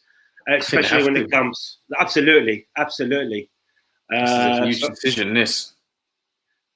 And it looks like it's been given. It looks like it has been given a penalty for England, and it's going to be Harry Kane, the England captain, who will be facing Kasper Schmeichel. Can England put themselves in the lead for the first time? Can Harry Kane put England a step closer to the final? Will it be? It will be the second major final ever in England's history. But let's have to score the penalty first. Harry Kane. Harry Kane against Kasper Schmeichel. Everyone is on their nerves from both set of fans. Harry Kane looking forward, steps up, shoots, the save, but Harry Kane scores on the rebound, and it's again, England are 2-1 up. It's England 2, Denmark 1, and oh boy, Schmeichel saves the penalties again, but Harry Kane comes on the rebound and put England ahead, but it doesn't really matter, Justin. We are 2-1 up. We are 2-1 up. That's the main thing. Great save by Kasper Schmeichel there, but on the rebound, Harry Kane, and it's great that England are now 2-1 up, and it'd be a completely different now end to this 15 minutes. But a great. I was going to say goal, but at the end of the day, it doesn't matter how they go in. England are 2-1 up. That's the main thing. Absolutely, England are the ones who actually leading by 2-1, and you can't help not to feel sorry for Kasper Schmeichel because he has done everything right in this game, hasn't he? He got the first goal, Simon Kjær's own goal, and the penalty he managed to save. But that again, probably that as a defenders, they need probably to run, don't they? Normally the defenders, unless they should be running towards, but they didn't. And Harry Kane was the first one through the ball to score from the rebound. He was, yeah, and it was unfortunate for Kasper Schmeichel, to be fair, because when he saves it, the ball kind of finds its way back to Harry Kane. And like you say, yeah, the defenders are normally running back for it. But as you can see, the ball kind of falls perfectly back to Harry Kane there. And I mean, he's first there right on the spot. So it's an easy tapping for him. And you could hear the cheers and celebrations from Wembley. But no, it was a great goal. Great one. 2-1 now to England, and that's just what England needed. And it looked like it was coming from the way England started this extra time. Absolutely. To be fair, as Justin pointed out, the Danes has been a bit cagey, and they looked like they were looking for penalties. But that goal has to change the Danes' mentality. It was literally all England in the first half of extra time. We are coming to first minute of stoppage time of extra time, and now England are on the break, and they're on the counter attack. They're inside the Danish half, and it goes to Maguire, who's going forward, and it's a foul. I was going to say penalty. It's a foul for England and for Harry Kane, and England, they were on top, and they deserve to be ahead. And the Harry Kane has put England 2-1 up. And we are playing the second minute, and it looks like we're going to see Kieran Trippier might be coming on for England. Bit of fresher legs, defensive-wise as well. And we're actually going to play 3 minutes of injury time on top of the stoppage time of the first half. But England deserve to be up front, haven't they? Yeah, they do, especially the start of the second half. I mean, this extra time here, you can see they've clearly been on top, and it's well deserved. I mean, there's been chances for England. There's been not really much from Denmark. They've just defended, and it's well deserved by England. This 2-1 lead at the moment. Jack Grealish on the left-hand side tried to take on the Danish defence, but it get cleared. Still goes back to Harry Maguire. Harry Maguire couldn't get hold of the ball. Goes back to Foden. Again, could not control the ball. And now the Danes can keep possession. They're inside their own half. Still got about another 30 seconds left for the end of the first half of extra time. And if you're just joining us, England are leading by 2-1. They were initially the Danes who were the ones who start scoring a fantastic goal in the first half, and then it was equalised by England through an own goal by Simon Kjær, who again then Harry Kane from the penalty spot a few minutes ago in the first half of stoppage time. And England are literally on control. I can't describe it in any other way. But now the Danes are coming on the attack, but it looks like it's a throw-in. That would have been a very dangerous attack for Denmark, and surely they have to change the tactics now, like you said, for the second half, because they can't play the way they did for the last 10 or 12 minutes or so. No, 100%. They're going to have to change the tactics if they want to, tie a level or even try and win this game. They're going to have to try and something in this second half of extra time here. Is basically it's all or nothing for them now, and I think they've got nothing to lose. So definitely they're going to go out for it.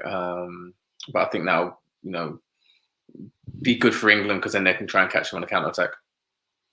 Absolutely. And it looks like the first half of extra time has ended.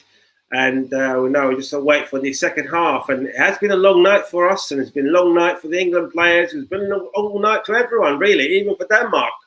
But it's the Danes now who need to find some sort of energy to come back into the game. But we've seen England, they need to keep going like they did. It's the best way to attack, best way to defend is attack, isn't it, in the day? And the way they seem to got energy. Let's use it to do so and stop the Danes from scoring the second goal. Yeah, the best form of defence is attack, and you can clearly see that with the way England are playing. They'll probably make some defensive changes or take off attacker and put on a defender just to try and see this one out. But Denmark really have to try and do something here, otherwise it's an England victory here, which is looking more likely. Absolutely. The both set of managers talking in the interval with their players. You wonder what the Danish manager is saying to his players. They have made a lot of substitutions, so let's see if England will make another substitution as well, just to make sure that they keep up the lead that they've got. See Gareth South. Interesting to see what they do here. If they make another defensive substitution, England, we'll see. But I'm sure they will sooner or later, just to try and see this game out. I think they're going to go maybe defensive and try and catch Denmark, obviously, out on the counter-attack, I think, because Denmark are definitely going to have to try and come out here and try and score. Absolutely. I mean, like you mentioned, the Danes got nothing else but to go for it in the next 15 minutes or so. And but let's hope that England can keep hold of their lead or even double it. And I mean, go back to Kasper Schmeichel. I think if it wasn't for Kasper Schmeichel today, like rightly so, you have nominated for or as man of the match. I think the game probably would have been won within 90 minutes, but it wasn't to be. And now England are taking the lead, and we're going to see a substitution. It's going to be the Atletico Madrid player, Kieran Trippier, who's going to be coming on. We just wait to see who's the player is going to be coming off. Are England going to change their shape also? It's we just wait to see who's actually the player is actually going to come off, and it looks like it's Jack Grealish is coming off. I saw number 7, and I was wondering. I'm sure 7 was Grealish, and I don't want to jump the gun here, but no, it looks like Grealish is coming off. It looks like they are going both more very defensive mind style here. 100%, especially if it's Grealish. There must be a tactical decision. It can't be. I don't think he's injured. The ball goes with England with Phil Foden in the edge of the penalty area on the left-hand side. Foden, England are starting off where they ended. They're more attacking side, and they're going to try and keep the trend here, and even maybe just score another goal. Just sort of, we're still all on our edge of our seats, really. Even though it's only 2-1, and it only takes a second, isn't it, for anyone to score a goal? And we don't want to see a Danish goal, of course, but it's better to score the third one, isn't it, than actually just be on our nerves for the next 15 minutes or so. Yeah, I think we're going to have to attack and try and, I think England will sit and defend, but that's the danger here now if England just sit and defend, because I think Denmark are going to go longer, try and play some long balls into the box and just literally try and cause chaos, but we'll see what happens. Absolutely. It's a throw-in for Denmark inside their own half. And they managed to clear it forward. It goes back again. This time for England, who managed to keep possession, but it's going to be a free kick for England. We played about a minute and a half here of the second half of extra time. And England are the ones who are heading to the final on Sunday, which, of course, we're going to be bringing you the game in 2 commentaries. The first one is going to be in English through the Commentary Hub and JB Sports and Mark Hanneman's channel and Storm Radio. And the other one will be through myself with JDAC Football. And that will be in Arabic. For any Arabic listeners there who want to listen to the Arabic commentary, please feel free. It's all under the umbrella of the Commentary Hub. 2 minutes gone of the second half of extra time. And the Danes who actually got the ball, it's a throw-in for Denmark. What can Denmark do? Have they actually got the energy to come back to the game? They need to do something. They can't sit there and wait for penalties because they are the ones who are actually losing 2-1. A good cross forward, but it was just too much for Poulsen to Braithwaite, in fact, and it goes to a goal kick for England. I mean, it's still a good run, isn't it, for Denmark to get all the way to the semi-finals, and but like anything, it's always disappointing to be losing semi-finals because you always think I was that close from getting to the final. Yeah, of course. I mean, it's great, but for Denmark to get this far, a lot of people probably didn't expect them to do that. So it's great on the player and the coaching staff of Denmark's behalf. But now you'll always be disappointed to get to the semi-final, losing, maybe in the extra time. You'll still be gutted no matter what the result, but you must be proud of even getting this far when it wasn't expected of you. But no, 100% you'll definitely be disappointed.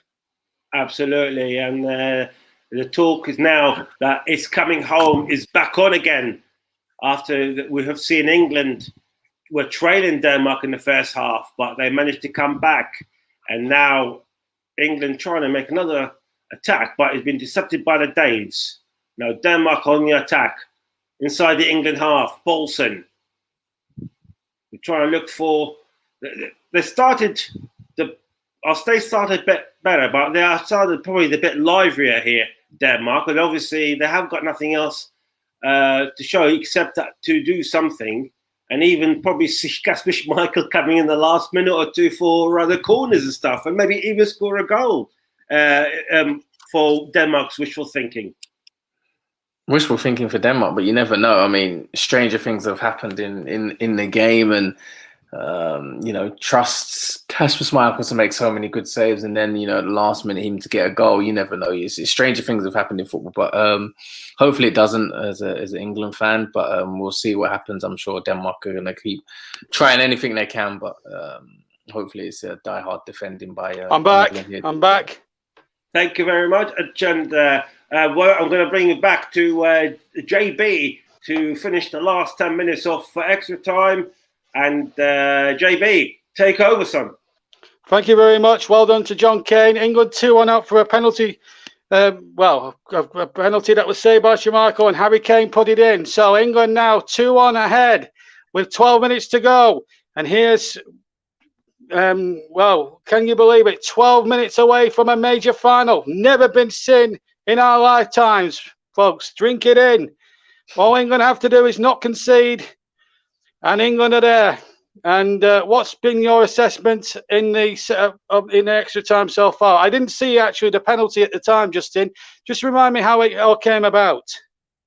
Sterling picked up the ball just outside the box, drove into the box, and it looked like one of the Danish players clipped his heel there as he was going through in between the two players. I think even VAR was saying it's definitely a penalty. You know, getting clipped inside the box. The defender looked like he put his leg out, and in any situation like that is a dangerous time to put out a leg, and any contact there is going to be a PK and a penalty, which was. But yeah, it's great for England, I think, and it's been coming. England have been bright this start of this extra time, and it's only looked like England were going to score. Yeah, absolutely. Trippier as well, of course, has gone on for Walker, as John Kane will have told you earlier on in extra time. So 10 minutes to go. JB, John Stuttard and Justin Hoyt are your two commentators now for the last 10 minutes or so of extra time. No more dramas, please, England. They're in front. Can they? Yes, quite. Let's hope we can keep it that way. It's been a terrific game of football. Of course, if England and Italy do get through, they'll have to have a good rest tomorrow and possibly Friday, possibly get some training done maybe on the Friday afternoon, then get to the ground Saturday. There's two balls on the field, which is going to frustrate Denmark that little bit more. But a miscommunication there between the ball boys and the players there, which is not going to help Denmark's cause in any way, shape or form. They've got just less than 9 minutes to save the day and take this to a penalty shootout. Can they do it? Braithwaite has the possession. Great tackle there from the English defence. Kerr, who scored the equaliser, sort of inadvertently steered the ball home for the equalising goal, which took it to 1-1. And then Kane's penalty. That's his fourth goal. I should add, in the competition, he moves within one of being the top scorer, of course, while we're level with the top scorer, which is Strick of the Czech Republic, who's got 5. So Kane is still very much in the running as things stand for the Golden Boot Award. It looks like at the moment as things stand, England against Italy, and maybe, just maybe, football may be coming home. But let's hope England can hold out. Maguire intercepts a through ball from the Danes. Maguire now just hooks it out as far as he can.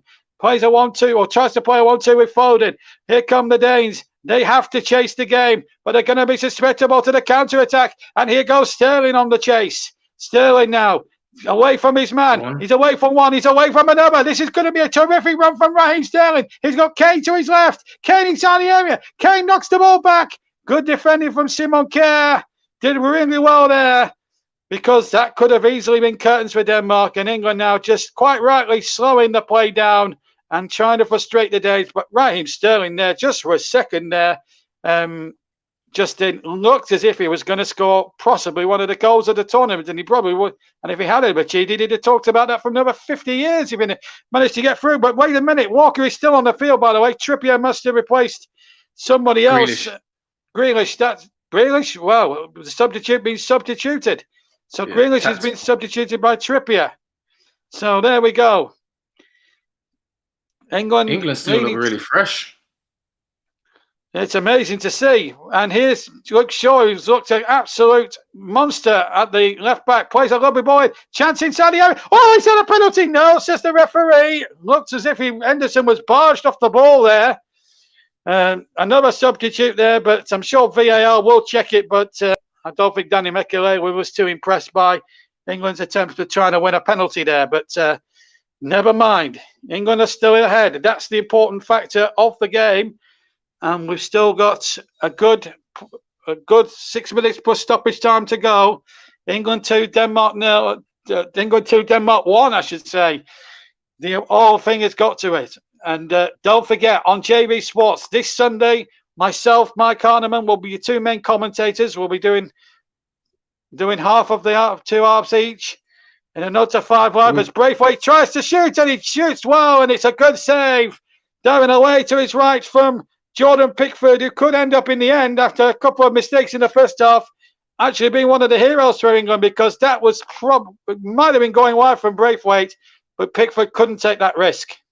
Can't take no chances at this stage of the game. Denmark now are praying for an equalising goal. If they get it, then the drama intensifies with a possible penalty shootout. And none of us want that at the moment. Can England defend for their lives? In it goes towards the 6-yard box. It's headed away. We've got 5.5 minutes for stoppage time. Denmark committing Harry Carey. I think the referee has the whistle gone. No, it hasn't. Schmeichel has possession. 25 yards out of his penalty area. Kicks away towards, almost like Nick Pope does for Burnley, towards the edge of the opposition penalty area. Still 2-1 to England. If you've just joined us, myself, John Kane and Justin Hoyd have been sharing the commentary duties. Well, John Kane certainly did a good job for me, standing in for me when I had 1 or 2 difficulties during the first period, but he's did a good job, and now I'm back with you now for the rest of the game. As the ball comes forward from Makey, as he gets the ball forward, Braithwaite tries to touch it on. Here's Foden with the Gaza-style haircut, and onside is Harry Kane, but out comes Schmeichel, and then Schmeichel then blocks the attempted clearance of Kane. It's almost comedy. It's almost like Keystone Cops sort of played that one. Schmeichel, who's...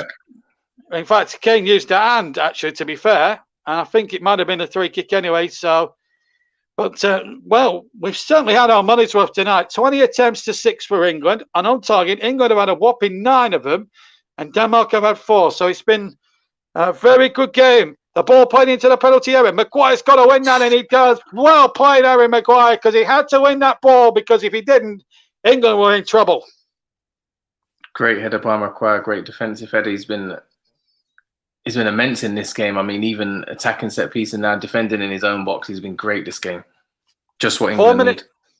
Yes, absolutely. 4 minutes to go of extra time. The second period. Denmark corner from the far side.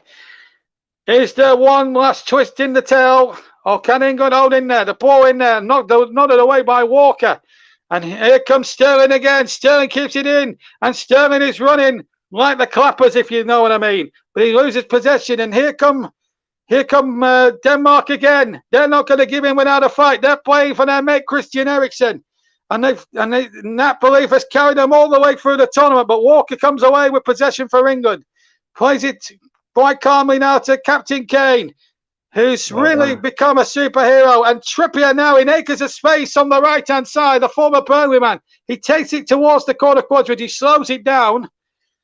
And England now will just want to make sure they keep good possession here and don't do anything stupid. Sterling has possession right-hand side to Foden. Foden in turn back to Calvin Phillips. What a game he's had, by the way. Walker now to Maguire. Oh, to Stones rather. Now Maguire. Maguire back to Shaw. And, of course, we have to give Shaw a lot of credit because Jose Mourinho really, really criticised him like from pillar to post in his Manchester United when he was Manchester United manager and still does to this day. But in this tournament, Justin, how well has Shaw proved Mr. Mourinho wrong? And they call him and they're supposed to call him the special one? Yeah, no, he's been great in this tournament. Probably the best left back probably in this tournament. He's been great for England in every game. Sterling Sterling's got in now. He's got Foden in the middle. Can England put this game to bed? Well, Sterling's going back towards the quadrant. And so too is Henderson. And here's Trippier. They're keeping good possession. It's got to be said now on that right-hand side. Here's Phillips now for England. They're confident now. It's almost Ole's. Yeah, it's Ole football now. That's great. It's good to see from England finally. Well, they're enjoying it now. 2 minutes away. Nothing stupid needs to be done now because if they just hold on in there for the remaining, minute and 45, they're in the final and Italy will be playing him and it will be a real heavyweight showdown. And you'll hear that with me and Mike Harneman and Russ Vernon. Hopefully we'll have some special co-commentator as well to go alongside myself and Michael will be the two main commentators sharing the commentary duties that night. And what a privilege it will be to bring that final to you.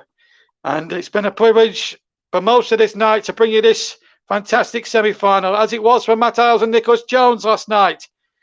A privilege to bring what was really a terrific semi-final between Italy and Spain, which went the distance in the end on penalties. Don't think this one's going to go to penalties now. 1 minute remains, and Kane now jogging almost at 0 miles an hour, going towards the corner quadrant, but then England give away cheap possession. Calvin Phillips there, just a little bit brainless there. They've got 45 seconds, Denmark, to try and perform one of football's miracles to take this to a penalty shootout. I think the Danes are retired. And you know what? I'm going to be quite honest with you now. It's going to take a miracle. And I think the Danish supporters, who have really sung their hearts out, even against 60,000 English people, I think they know that possibly the game is up. Although Poulsen flicks on, there's an England player gone down. It's with Calvin Phillips. 15 seconds to go. Here goes Harry Kane. And if England just make sure they keep possession, they're there. Here's Raheem Sterling. Sterling into the area. Sterling to finish it. Oh, what a goal that might have been. Schmeichel made a magnificent save at the near post. And that would have been the icing on the cherry on the cake, Justin Hoyt. It would have been great play by Sterling. It would have been a great way to finish this game, but great little run. I thought he would have gone into the corner to kill the game off, but he went for it and was very unlucky, and a great save, but again by Kasper Schmeichel. Absolutely, Justin. I don't know about you, but I've no voice left. No. I don't think I'm gonna have a voice left. Hopefully, it's back for the final here. But no, it's well, great. we hope we have you back for the final. We're actually playing one at the minute at the end, by the way. So we've had 37 seconds of that. Just 20 seconds remain between England and a place in the final. Italy awaits on Sunday night. You'll be able to hear that from 7:15 here on the Commentary Hub and JB Sports and Periscope and Twitter and Twitch. Just like you're listening to this game here now. With seconds remaining, literally 5 seconds of the stoppage time to go. All eyes on Danny McAlery, who has to dummy out of the way of the England pass. Here's Kane, almost at jogging pace. And there goes the whistle! England are through to the final! Pink shapes yourselves, everybody! Don't believe you're dreaming this! England are through to the European Championships final! It means so much to 60 million English men and women, boys and girls around the country. England will play Italy on July the 11th, on Sunday. And what an achievement for Gareth Southgate. He becomes the first England manager since Sir Alf Ramsey way back in 1966. That's how long it has been for England to be in the major final. Read July the 30th, 1966. Now read July the 11th, 2021. Prince William, a delighted president of the Football Association. And as all is said and done, we give Kasper Schmeichel the man of the match. But England tonight, Justin Hoyt, performed magnificently. Even when the backs were against the wall, they did it and did it so well. They did it perfectly well. They went a goal behind, and ever since then they didn't look like losing this game. They went back on the front foot and scored the equaliser, and then got the second goal now in extra time, and that was kind of it. They looked like they was growing from strength to strength, and Denmark looked like they ran out of steam. England just looked like they was getting better, and the substitutions, I think, really, really paid and worked in England's favour, and it was a great victory now for England, and it's going to be a great final now. England-Italy will be a huge game, and all the fans and everyone in England will be jumping and cheering, I think, for right up until the final. Absolutely. 2 goals in 9 first half minutes, made the scores 1-1.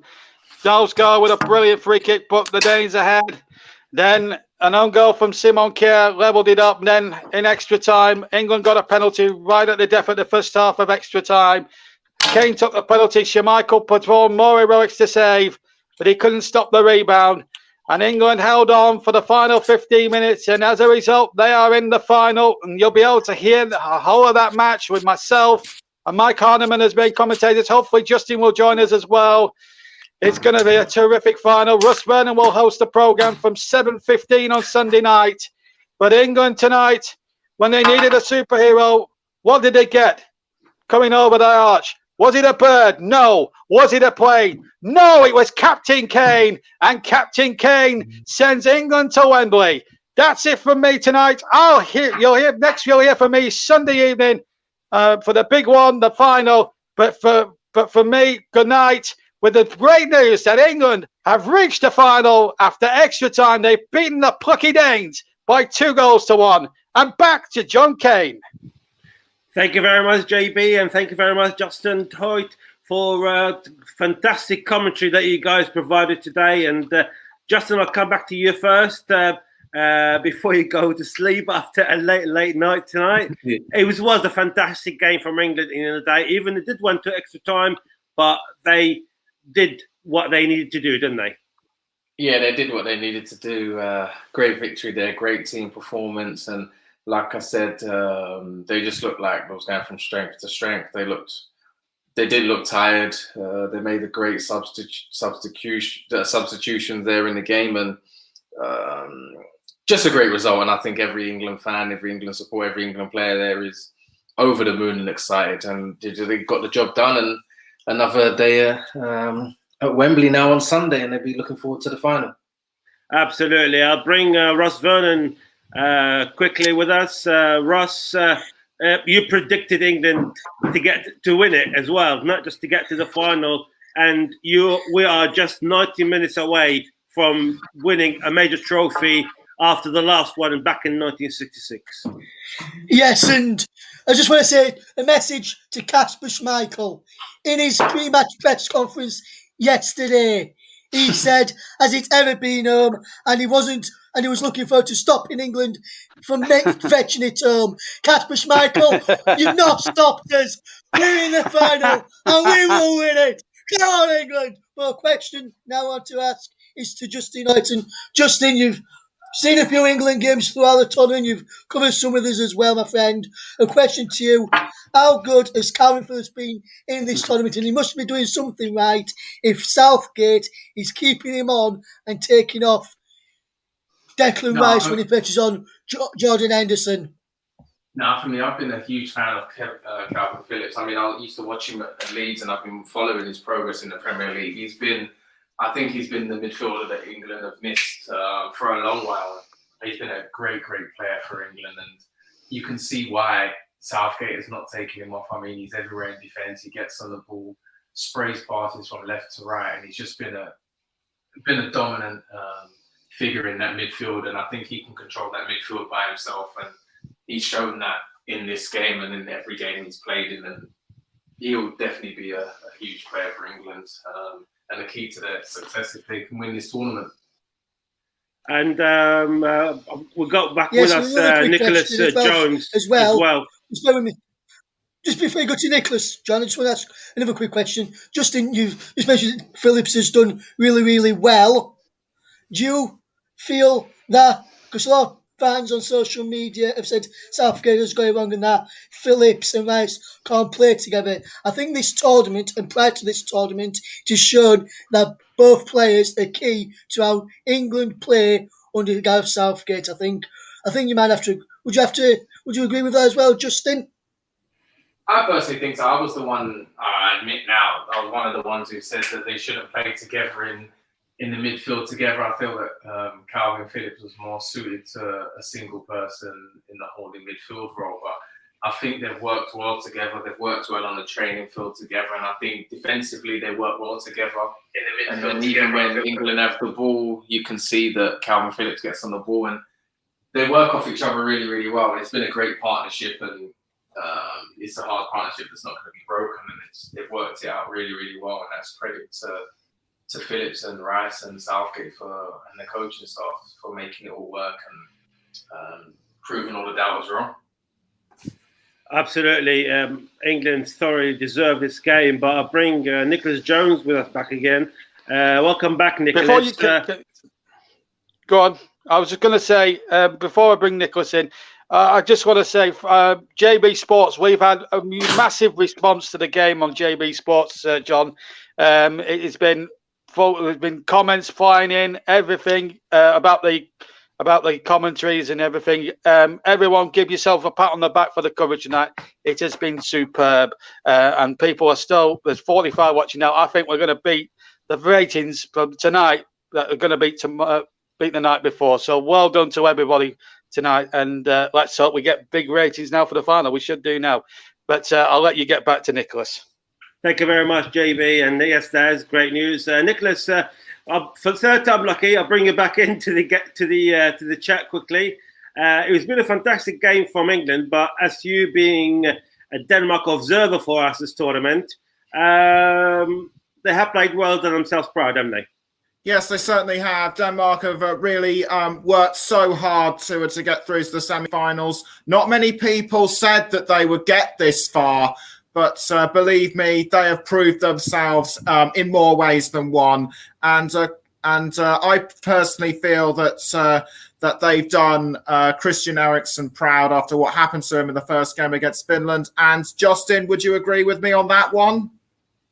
Yeah, I feel Denmark have done Eriksen really, really proud. I mean, after what happened and, the way they've been made to continue to play after what happened. And I feel they've done him very, very proud. And I'm sure the team will be proud. The fans will be proud. And, no one really expected them to get this far.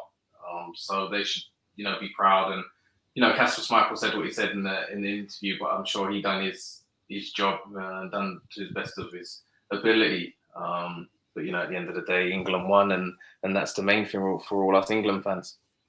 Yes, absolutely. But even though England won, we should take nothing away from Denmark because they proved a formidable opponent. But England were just able to break through when it mattered.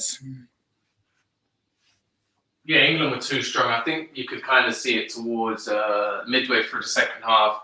Like I think I said in the interview during the commentary that they looked like they was tiring out, and England looked like they was getting stronger and stronger. They looked more fitness levels looked higher. They looked like they had more energy, and I think they just overpowered Denmark. But credit to Denmark for the way they played in this game. But I think England just overpowered them with the pace, the passing kind of tired them out also.